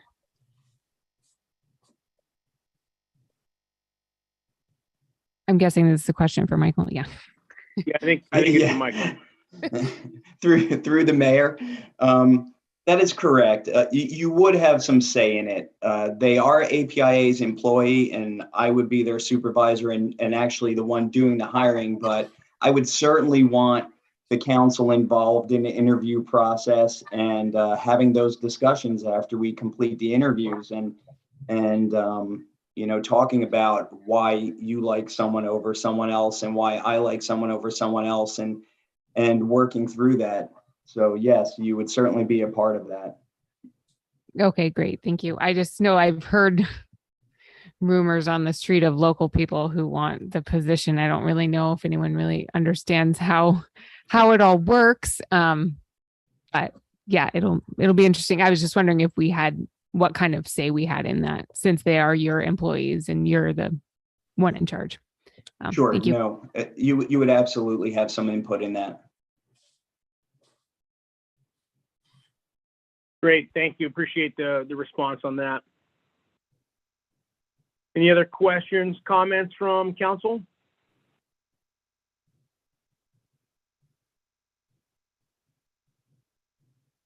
Okay, I'll just chime in. Yeah, unfortunately, I wasn't able to make the work session. I was on the airplane here due to a mechanical cancellation of last night's plane. I had it all worked out, but it didn't quite work out for me today.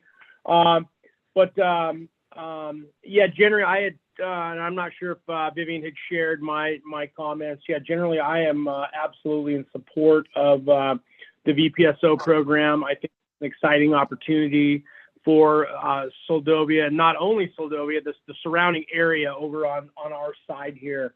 I think it'd be great to have another member of law enforcement in the community. It addresses a number of things that we talked about with having someone around as a backup, and then it's just an added bonus in terms of that person being involved in fire and EMS, et cetera. So I think it would be a win-win for our community if we could find someone that's the right fit. And maybe in the future we transfer away from a chief or our own. I'm not saying that's even part of this discussion tonight, but I think I'm definitely in favor of getting this passed, getting it on board, getting a contract negotiated, and then letting this play out and see how it works. And then hopefully we find a candidate just see how this works over the next couple of years. And I think it should hopefully serve our community, given our crime stats. I think it should serve our community well. So yeah, that's all I have for now. Thank you. Anyone else before we go to public? Okay, we'll go ahead and go to the public. Heidi, does anyone in the public wish to speak in regards to Resolution 2308?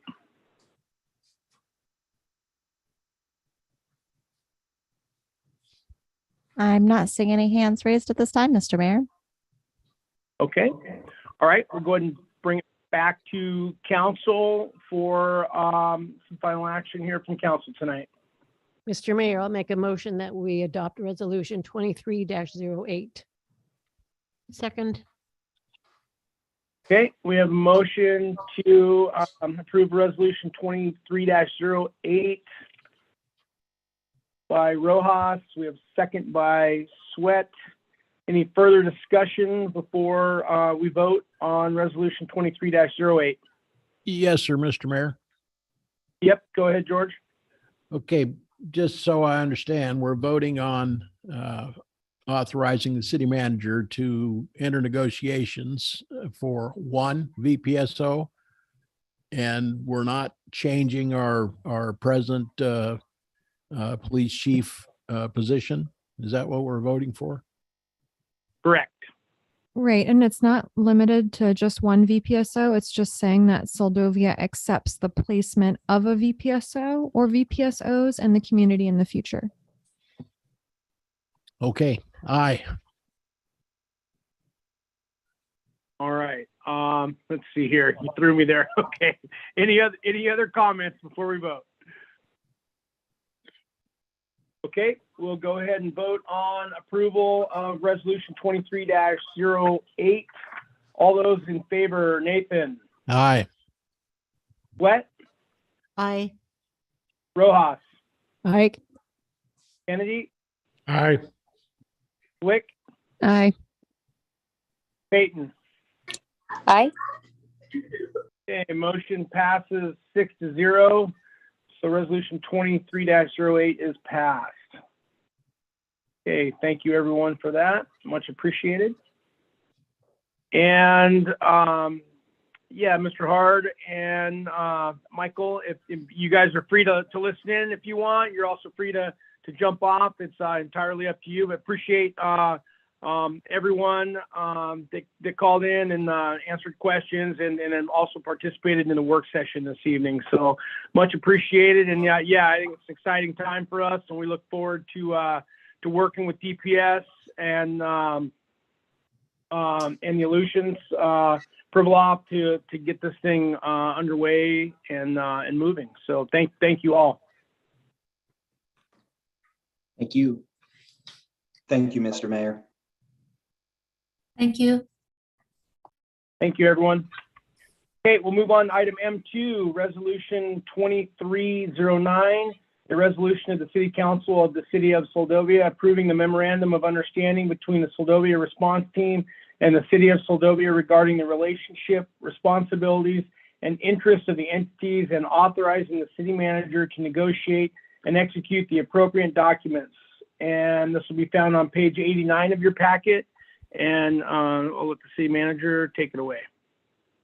Thank you, Mayor, and I'll try to keep this short and sweet. So SOS originally was receiving a $3,000 annual payment as of 2020, I believe, from the city, and then going back and paying for rent for about half of that. And so in talking with them, they were open to the city not paying an annual fee and instead, having use of city office space and other parts of the city that they've actually already been using for storage of training equipment or practicing for oil spill response, having meetings, etc. So that's detailed in the MOU that's attached to this resolution, and it was discussed and approved by the board at their last meeting.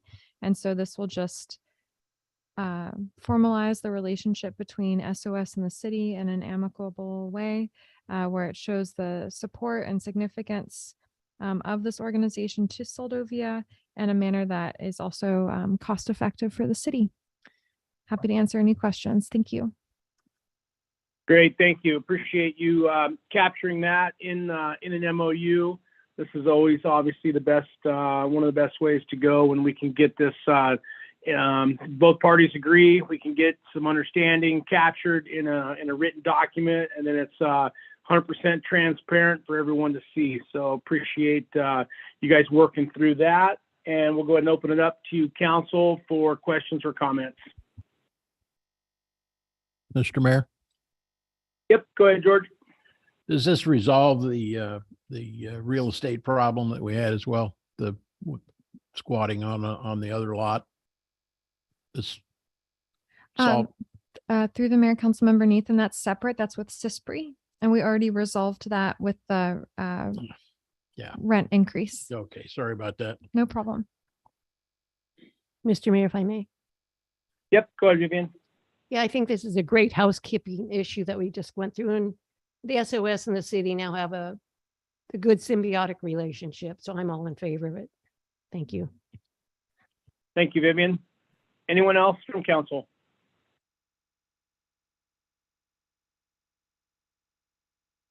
Okay, we'll go ahead and open it up to the public. Anyone from the public that wishes to comment on resolution 23-09?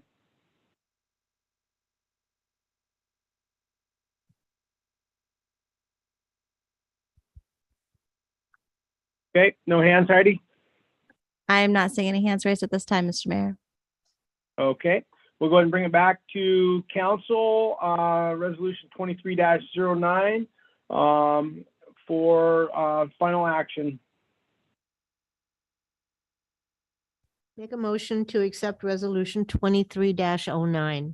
Second. Okay, we have a motion to accept resolution 23-09 by Sweat. We have a second by Rojas. Any further discussion on resolution 23-09 before we vote?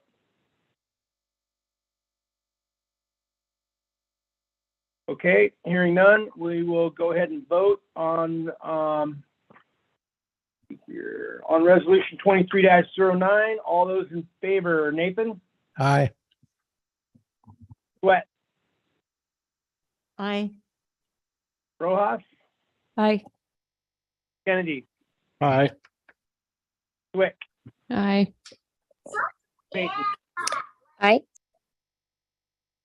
Okay, 23-09 is passed with a vote of 6-0. Thank you, everyone. Okay, we'll go to item M3, resolution 23-10, a resolution of the City Council of the City of Soldovia declaring June as Catch Your Soldovia King Month to promote the Soldovia Slough Chinook salmon fishery and the city's partnership with the Alaska Department of Fish and Game. We'll go ahead and let this will be found on page 93 of your packet, and if Kennedy or Rojas want to speak to it, that'd be great. Okay, whereas the Soldovia Lagoon is one of two areas of the Ketchikan Bay that is annually stocked by Alaska Department of Fish and Game with 105 Chinook king salmon smolt, and whereas the primary purpose of the Alaska Fish and Game Ketchikan Bay Area Chinook Salmon Smolt Enhancement Program is to provide Chinook salmon fishing opportunities in the Ketchikan Bay, which in addition provides an alternative to targeting wild stocks in Lower Cook Inlet. And whereas the city of Soldovia is committed to partnering with the Alaska Department of Fish and Game Division of Sport Fish to continue the Chinook Salmon Smolt Enhancement Program in Soldovia by forming partnerships with the community and through marketing and promotion of the fishery. And whereas in 2022, the city of Soldovia was awarded a change of designation to a grant received from the state of Alaska for Coho Salmon Smolt Enhancement Program to a marketing and promotional grant for the Soldovia Chinook Salmon Enhancement Program. And whereas the city of Soldovia determines it desires to utilize the $25,000 grant to support the continuation of the Alaska Fish and Game Chinook Salmon Smolt Enhancement Program and its partnership with the Alaska Department of Fish and Game Division, Sport Fish, through the education, marketing, and promotion of Soldovia king salmon fishery to protect the king salmon habitat and as a fishing opportunity in the heart of Soldovia. And whereas designating the month of June as Catch Your Soldovia King Month provides for fun and engaging opportunities to plan activities, derbies, and marketing of the Soldovia king fishery through radio advertisements, news advertisements, flyers, educational materials, and events. And whereas the promotion of the Soldovia king fishery significantly impacts Soldovia's economy by attracting annual visitors to the community in hopes of catching the Soldovia king, while the fishery continues to provide a local food source for residents and enhances the quality of life for Soldovians. And whereas designated June as Catch Your Soldovia King Month positively promotes the continuation of the Alaska Fish and Game Chinook Salmon Smolt Enhancement Program and promotes a more vibrant, robust economy for Soldovia as a whole. Now, therefore, be it resolved that the City Council of the City of Soldovia declares June as Catch Your Soldovia King Month to promote the Soldovia Slough Chinook salmon fishery and the city's partnership with the Alaska Fish and Game. Okay. All right. Thank you, John. That was wrong. A little secret. You didn't actually have to read that, but I like the resolution, so I just let you It's go good ahead and for get me. that on the It's good for me. So I will, That's good. yeah. So That's good. No, I appreciate it. Is there anything you wanted to, any additional comments you or Vivian wanted to add to that? no, I'll turn it over to Vivian or the city manager. Oh, I was just to say, good job, John. Thanks. Yeah, just to remind everybody that the $25,000 that we had as a grant, we could never use because this Alaska Fish and Game never had any coho salmon for us.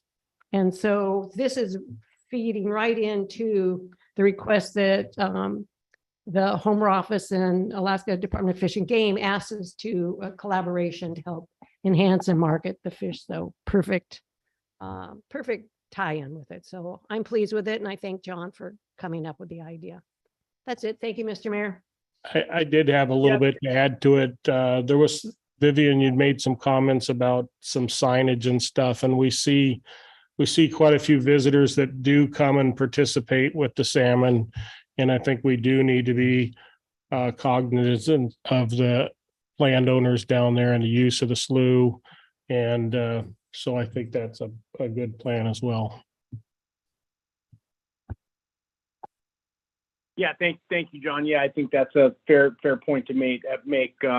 Absolutely. So, great. Yeah, I'll just comment here real quick, and then we'll open it up to council. Yeah, this is obviously the Catching a King in Soldovia is that's the highlight of many people that do come to Soldovia, and especially lots of kids in the month of June. So always kind of cool to see the kids dragging a king salmon back, or I know how important it is too to the locals as well. Lots of people putting up good king salmon in the smoker.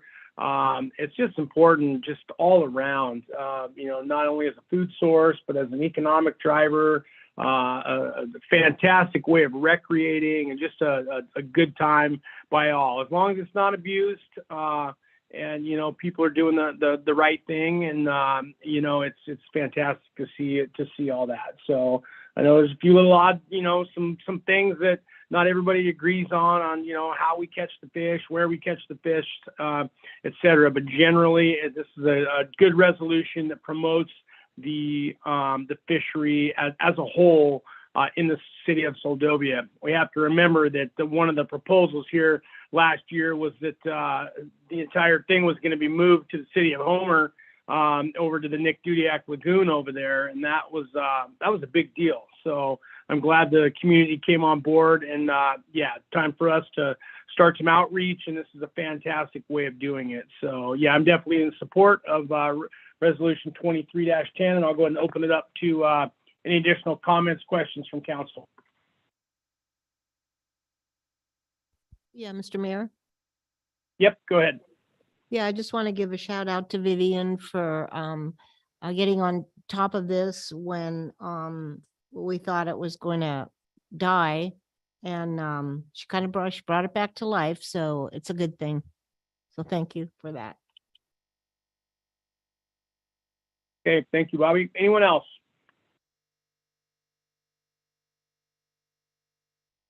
Okay, we'll go ahead and go to the public. Anyone from the public that wishes to comment on Resolution 23-10? Yes, I see a hand from Miss Laurel Hiltz. Okay, great. Can you hear me okay, Mr. Mayor? Yeah, loud and clear, Laurel. All right. Well, assuming this motion passes, one thing to consider would be working in collaboration with the Soldovia Chamber of Commerce. And in particular, the chamber each year does radio advertising on KFQD in Anchorage as part of their fishing report. And it features things that are going on in Soldovia. So I would encourage that you'd budget for being a part of the May and June radio advertising as you focus on that month. And it's just a few $100s a month. It's not a large investment, but it's a great reach. Thank you. Yeah, thank you, Laurel. And I will actually echo those comments. I work in Anchorage, so I have to spend a lot of time up here, and I listen to how effective the radio ads that we do through the chamber are for the local businesses. And it's amazing. You can't go an hour with the radio on and not hear the Soldovia ads. And what's unique to that is you don't hear a lot of other communities doing those type of ads. I think it's really made a large impact in the last few years with just people, just name recognition, if nothing else, and it's a pretty catchy ad. And I don't think it would be hard to, change that a little bit and incorporate, work it through the chamber, but incorporate some additional language on there and really focus on, the king salmon fishery as part of that. So there's a number of different iterations, but yeah, good comments, Laurel. And I'm totally on board with the city joining up with the chamber on that. I think it'd be a good collaborative effort on that. So anyone else from the public?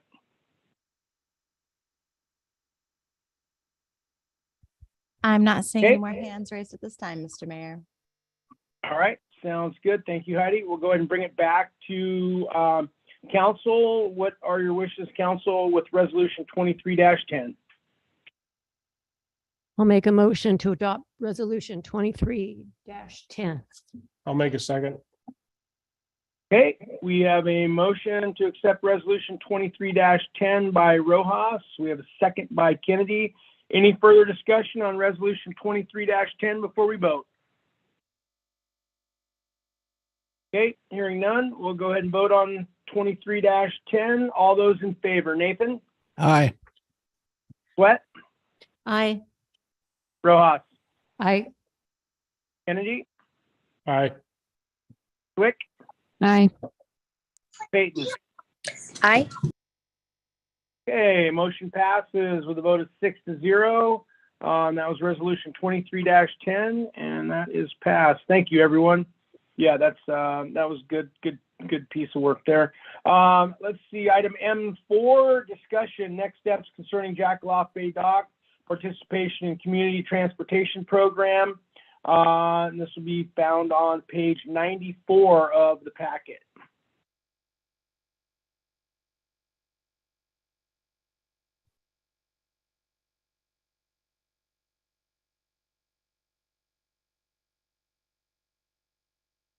And Rachel or Heidi, you guys want to start it off, and then we'll see where we need to go here?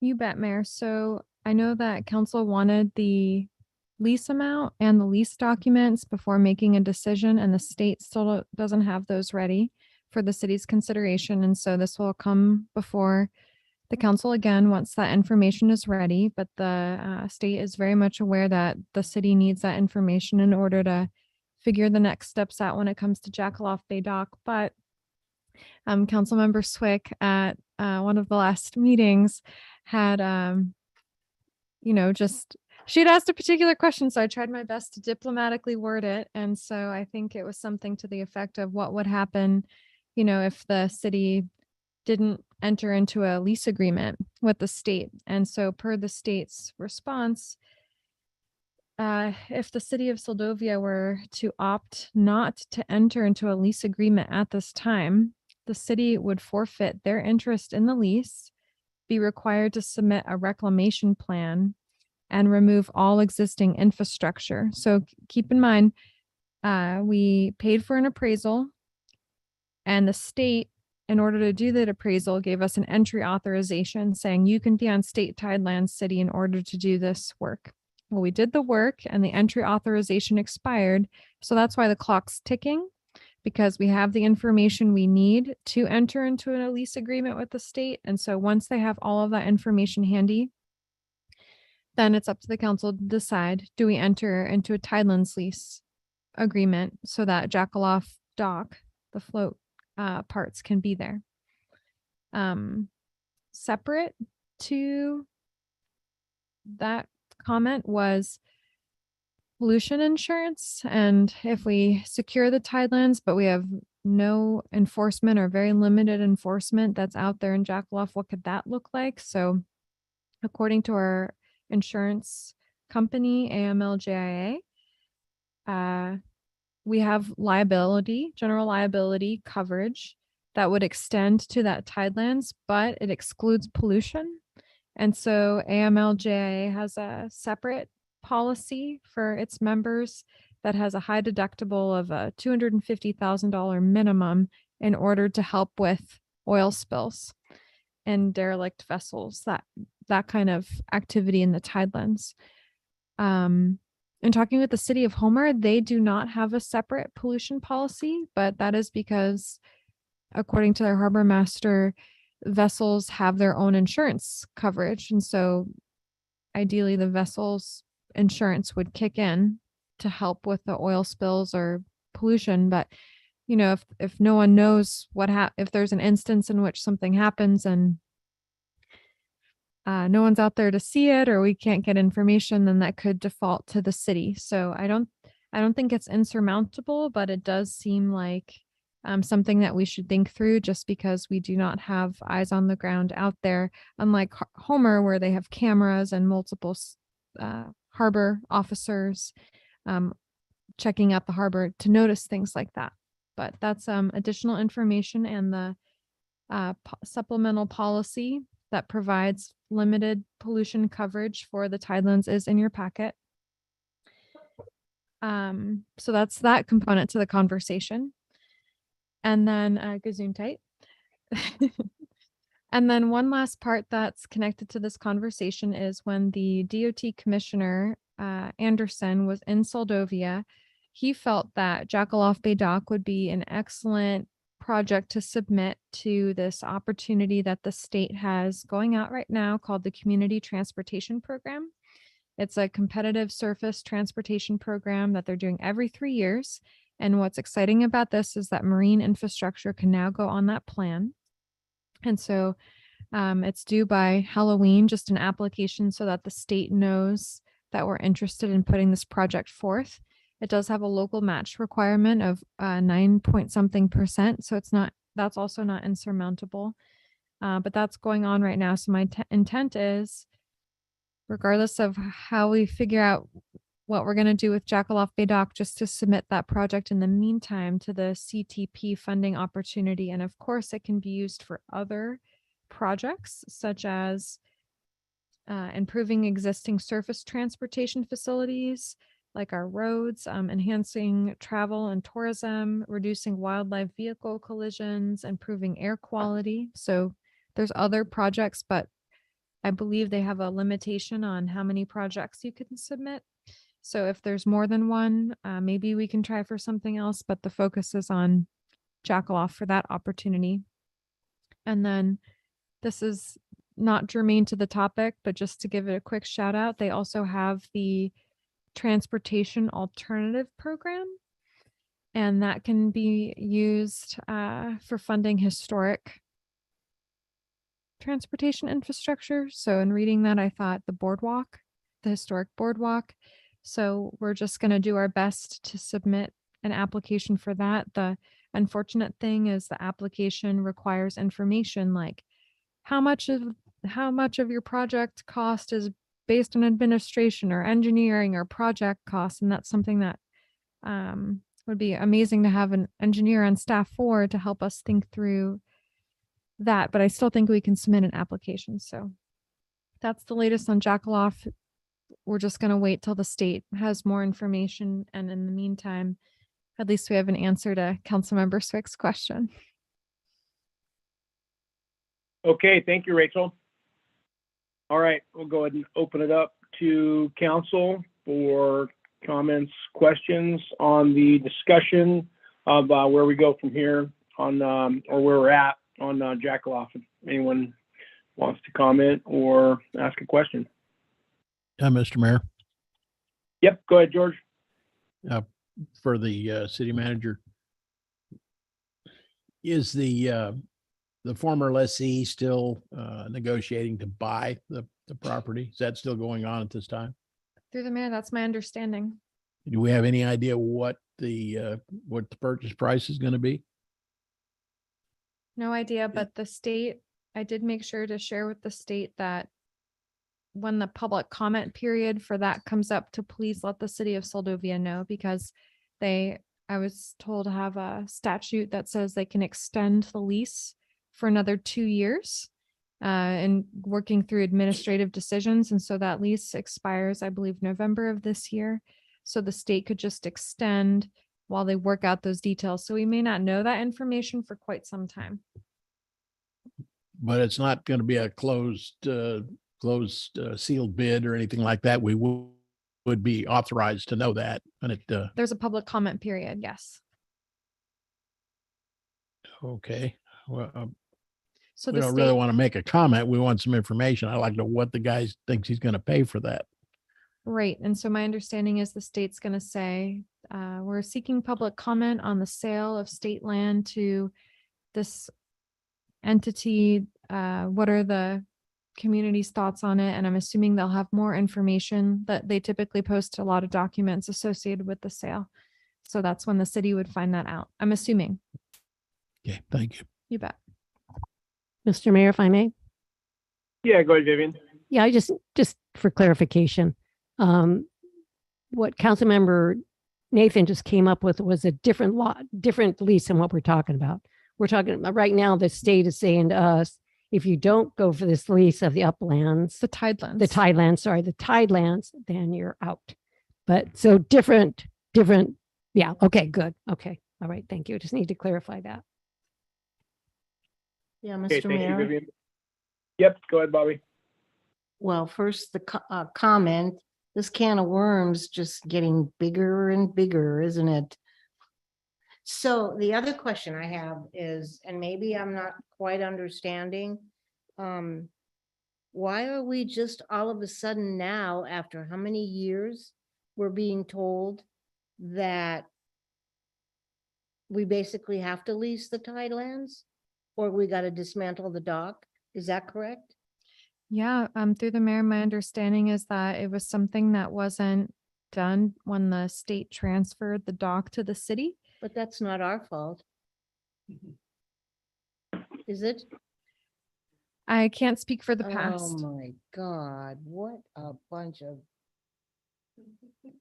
It doesn't really matter whose fault it is. I mean, they're cleaning up something that was not finished up. So no Well, different realize- than all of our stuff we have to deal with in Soldovia when there's an oversight, but like we just dealt with here on the CSPR deal. So when you find something wrong, you got to clean it up.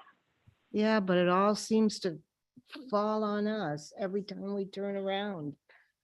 Well, one other thing, Mm. speaking of things falling on us, why would we really wouldn't want to have the lease we're talking about if the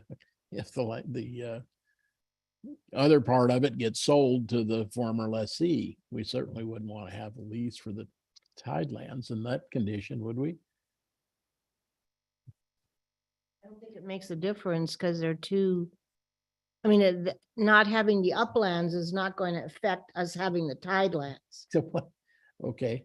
In the future, it could, if we wanted to expand out there. That's the conversation, as far as I understand it, we've been having. Mayor, may I comment? Yeah, you bet. So Councilmember Nathan, I think it's more that if the city wanted the dock, then you need the lease. And there's a 40-foot wide easement that goes from the road down to the dock. And so even regardless if the city had no site control over the uplands, is it in the city's best interest? And does council think the city should be maintaining Jackaloff Bay Dock? So that's where the tidelands is connected to. If you want that lease or not, because if you don't, then the state's going to say, okay, now. Well, I foresee problems dealing with that guy if he owns that property, whether there's an easement there or not. But that's maybe not so.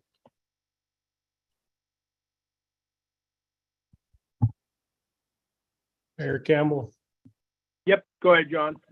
Kind of the way I see it, we spent a lot of money to be able to obtain that lease already, right? With the, the survey was $13,000 or $14,000. And Yep, we don't got it. know we don't know the outcome of the Uplands lease. I was kind of in the same opinion that we probably didn't need one without the other, but I think that we should pursue that lease, that Tidelands lease, at least, and maintain it at least until we can see if we can get the other lease. You follow me? Because we can always drop the lease a year or two from now, once the uplands is settled, and remove the dock and the pilings. And the other thing is, I would be in favor of the city manager putting in an application for the grant for that dock, as well as the boardwalk for the city as a secondary project. I think that's a viable project. And, I know there's a lot of drama about this particular dock, but basically what the state's saying is if we don't pursue the lease, we're going to have to pull the dock. If we have to pull the dock, then aren't we going to have to return the remaining funds to the state too then? Through the mayor, those funds could be used for pulling the dock. I get that, but there still be, at this present point, there would be some remaining funds that we may have to return as well, correct? I'm not sure. I don't know. So it's about. I'm going to go out. I'm going to go out on a limb here, and I'm going to say no. I'm going to say the cost of disposal of that dock is going to use every single penny that we have remaining. Okay, well, I'm good with that. Thank you. I'll just simplify that one. So, It's probably going to end up costing us in the end. well, that's a possibility too. Yeah, that's what I'm saying. At the very least, it's going to cost what we have left, and then it could possibly be a little more. It will not be a cheap endeavor. So we don't have Mayor, to if I beat this may. up. Oh, Yep. sorry. Go ahead, Vivian. Oh, I Let me was just gonna make one. say, Let me make one comment, Vivian, real quick. So You I bet. think, yeah, just keeping germane to where we're at here tonight. I think here's some comment on if folks want the city manager to move forward with participating in the community transportation program application. I think that would be good, to get council's feel. We just heard from John on that. So I think that's good. And then obviously, if you have any other comments that where the conversation's going now. Go ahead, Vivian. yep, I was just going to say just that. I think applying for the grant, because we're not sure what we want to do with Jackaloff, but applying for the grant and then also applying for that lease application, see what that cost is going to be. Because as we said earlier, or in other meetings, that if we wanted to lease it to a private individual or private company, they would probably also want to have that lease to go along with the dock. So I think we need to find out what it's going to cost us, apply for the grant, and see what happens. Seems how this jackknife just keeps on showing up over and over. Thank you, Mr. Mayor. Yeah, thank you, Vivian. Hey, Mr. Mayor, Yep, go ahead, George. just one more fast question. Does that $13,000 survey have any intrinsic value to us? For example, if someone else came behind us and wanted to lease that, assuming we let it go, can we get anything out of what we spent for that survey with the new guy? Is that? Through the mayor, I don't know, because it's not a survey, it's an appraisal. So they didn't, it's just an appraisal to establish the fair market value of what the state should charge the city. Okay, better yet, that could save him having to appraise the thing himself. I don't know. I'm just trying to see some kind of way to get out of this with our shirt still on. Yeah. I have one quick, the neighbors that are not on the uplands to the left or whatever, they're in support of keeping the dog there, correct? Am I remembering that correctly? Through the mayor, I cannot remember. I think I don't know who it is. If I'm remembering correctly, they've talked about using it when they would come in. If they are, and I don't know if this is possible at all, but you're talking about, we don't have any eyes out there. Could we put eyes out there through them? Is that anything to, I don't know. I mean, I'm thinking about the webcams we have around town. They're sponsored by private individuals. I don't know if that is, well, maybe they have, I don't know. I don't know what they have out there. Well, yeah, we don't have anything, but I wonder if they have something at that house, if we could, partner with that private Specifically, person. we need somebody's internet and pay them for it. Well, I mean, I don't know how it would look, but I mean, if we're trying to get creative here, I don't know. I mean, if that's what needs to happen. Ideally, we'd need some sort of webcam out there if we could do it. Well, webcam is pretty expensive. Right. For about $50, you can buy a trail cam. And so you've got to go retrieve the pictures off of it, but it's a digital camera. In fact, they have infrared lighting in them. So they'll give you a good solid picture at night, and they're not expensive. We don't need anybody to provide you can come just rip them right off the piling, but I mean, I'm just, put them 50 feet up in a tree or something. At least it'd make it difficult. Well, but again, the thing only costs a few dollars. One step better is they make those now with the cellular option to where they can transmit via the photos via cellular. So in real time, so you can set your parameters. So yeah, no, George makes a good point there. I mean, there is some options here that would be relatively inexpensive for us to get an idea of that. Yeah, because if you saw one of the things we were talking about on the insurance, if you saw a vessel sitting out there, someone's, for all of a sudden you notice it and they left, and you got to be able to have some sort of way to track those guys down and find out if they've got it, just regular even liability insurance. There's, it's no different than cars on the road. There's plenty of uninsured vehicles on the road. So, and it would be just our luck that the one that sinks doesn't have insurance.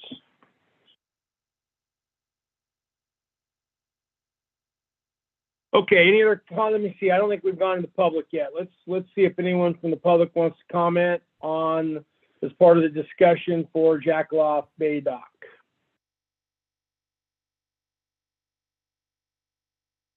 I'm not seeing any hands raised at this time, Mr. Mayor. Okay, we'll bring it back to the council. So I heard two people in support of the CTP. I think that was Vivian and John. Anyone else? I myself think it's a good idea. I still envision, one day seeing a brand new little dock out there again. It doesn't take much to get a couple $1 million under the right circumstances, and that's about what it would take to get a new piece of infrastructure out there.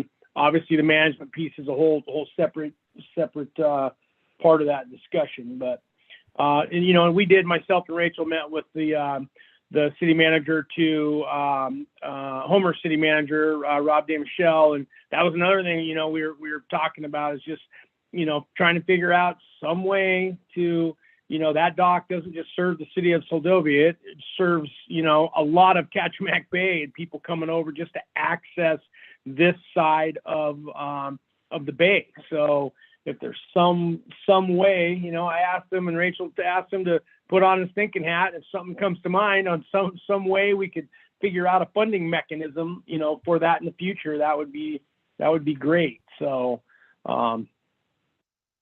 yeah. All right. Anything else? Okay, so is there any opposition to the city manager moving forward with the submitting the application, the CTP application for Jackaloff? And I know John had mentioned the boardwalk. Now the boardwalk's going to propose a whole number. Rachel, you'd have to tell us on that application.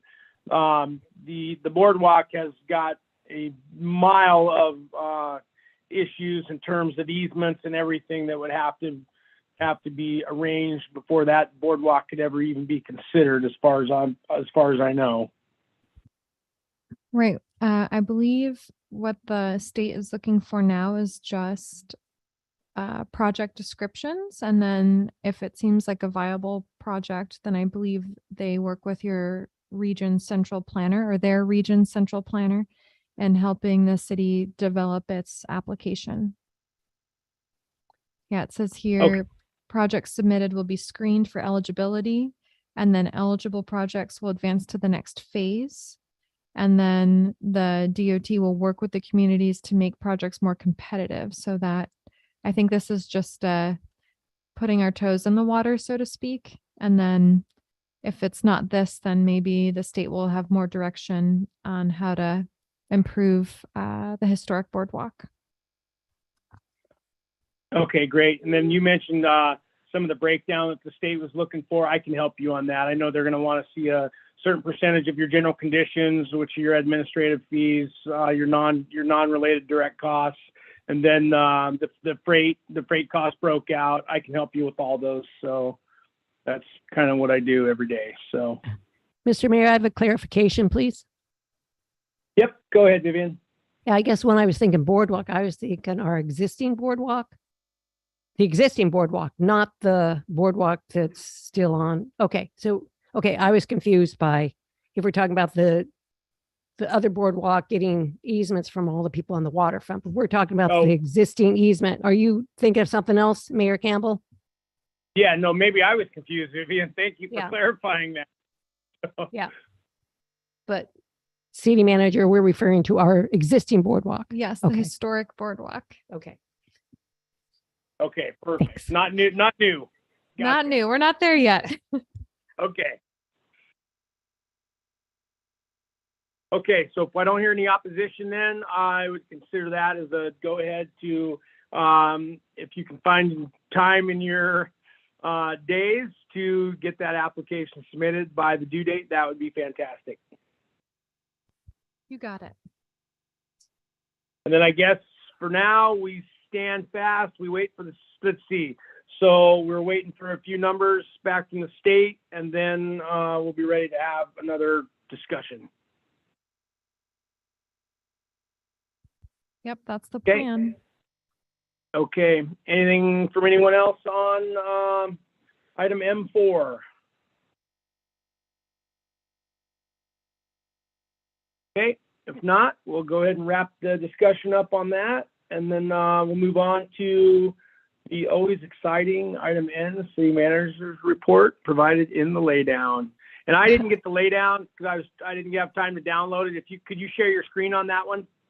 Well, Mayor, it's gonna just be verbal because I had no time. So, but thank you for saying it's always exciting. Okay. Go ahead. Okay, so just a quick few verbal updates. Council had brought up how the uplands of Jackaloff was looking quite nice, and I did speak with Tyler Tucker at DOT, and DOT is not moving vehicles out there. It's just seasonal influx, he thinks, of people coming in and out. So DOT is not cleaning up that area yet. It was exciting to see the investment of the permanent fund, the $500,000 that council put with APCM. You'll notice that first month, it went up to $25,000 in interest and then went down to $7,000 or $8,000. So I can expect we're going to see more of that, but it's an exciting ride and to watch and how the city's progressing with that. Something that was pointed out to me was while it was reflected in the FY21 budget, staff did not actually receive a cost of living adjustment. So that was the FY21 budget started July 1, 2020. And it was supposed to be for 1.4% COLA that was budgeted, but not put in. So ever more the reason why the 2.5% is supportive of staff. As the mayor shared, we had a meeting with Crystal Collier of Soldovia Village Tribe and the Homer City Manager, Rob Dumichel. He really had a wide-ranging experience of our community and spent the night at in downtown Soldovia and said that the harbor didn't keep him up. So got some good sleep and just had a good time here. And that meeting was really inspiring just to talk about all of the different ways that we already are in partnership with Homer and Soldovia Village Tribe. And so why not take an effort to formalize that and realize that the sum, the sum could be greater than the parts. And I think Cassidy was touching on that earlier with broadband and fiber. So what are ways that our communities can be more strategic and coming together? So Soldovia Village Tribe will be coming up with regional priorities from their perspective. And so I'm hoping the city will have some regional perspectives. So the city of Soldovia and Soldovia Village Tribe together will have regional priorities for Soldovia, but there'll be a resolution, I believe in October, another joint resolution between SVT, the city of Soldovia, and the city of Homer, entering into a regional partnership between Homer and Soldovia. And of course, that could be seen as a symbolic gesture, but I think it has waves. It generates waves of energy.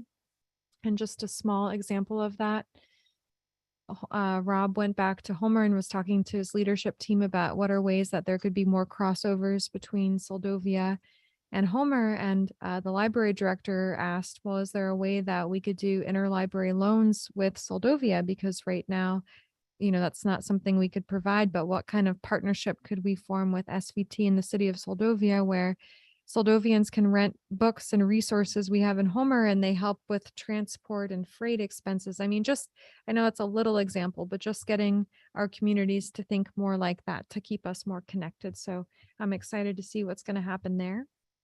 And then municipal elections are right around the corner, October 4th. And at the election center, there's going to be a survey that we'll be handing out to people coming in to vote, just trying to get their general take or feelings on the city of Soldovia and the services we provide, their general feelings about it. And then the Alaska Municipal League has a staff member that's actually a former borough manager. Her name's Angela, and she'll be coming to help facilitate the council retreat and strategic planning for the community in Soldovia in person. So we're hoping to make that all happen before I transition out of here in November. So be on the lookout for that. And then for Verizon, we received an update from ACS, and this was emailed out to the council, but just to reiterate that the Verizon part of the tower has been completed, including the fiber run.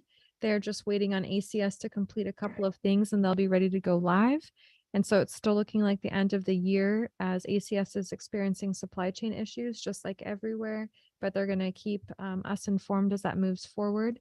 And that's exciting to see. Like, we all know December 31st is going to be here and we want our phones to work. So thank you to Verizon and ACS for helping with that. Just a few more things. All that nasty oil that had just been sitting in oil barrels for who knows how long has been disposed of. So Johnny Gruber confirmed that we were able to get rid of that, not at this last waste hazard barge, but the one before. So just wanted to share that with the council that we're taking care of our hazardous waste. And then I wanted, on behalf of the city, to give a thank you to Councilmember Rojas, who is also on the city's Soldovia Arts Council, for her service. She recently stepped down from many years, I'm sure, of volunteering in that capacity. So thank you so much, Vivian, on behalf of the city for that. And then for COVID tests, the city does not have any more at this time to give out to the public. The SOC doesn't either. But Soldovia Village Tribe can still provide one per household.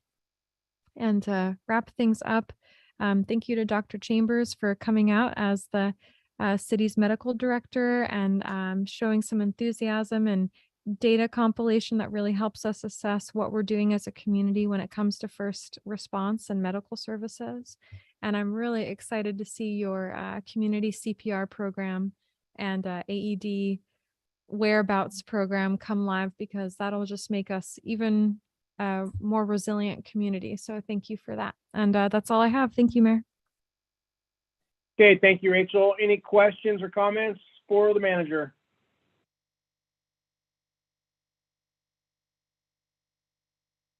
All right, we'll move on to item O, informational items not requiring action.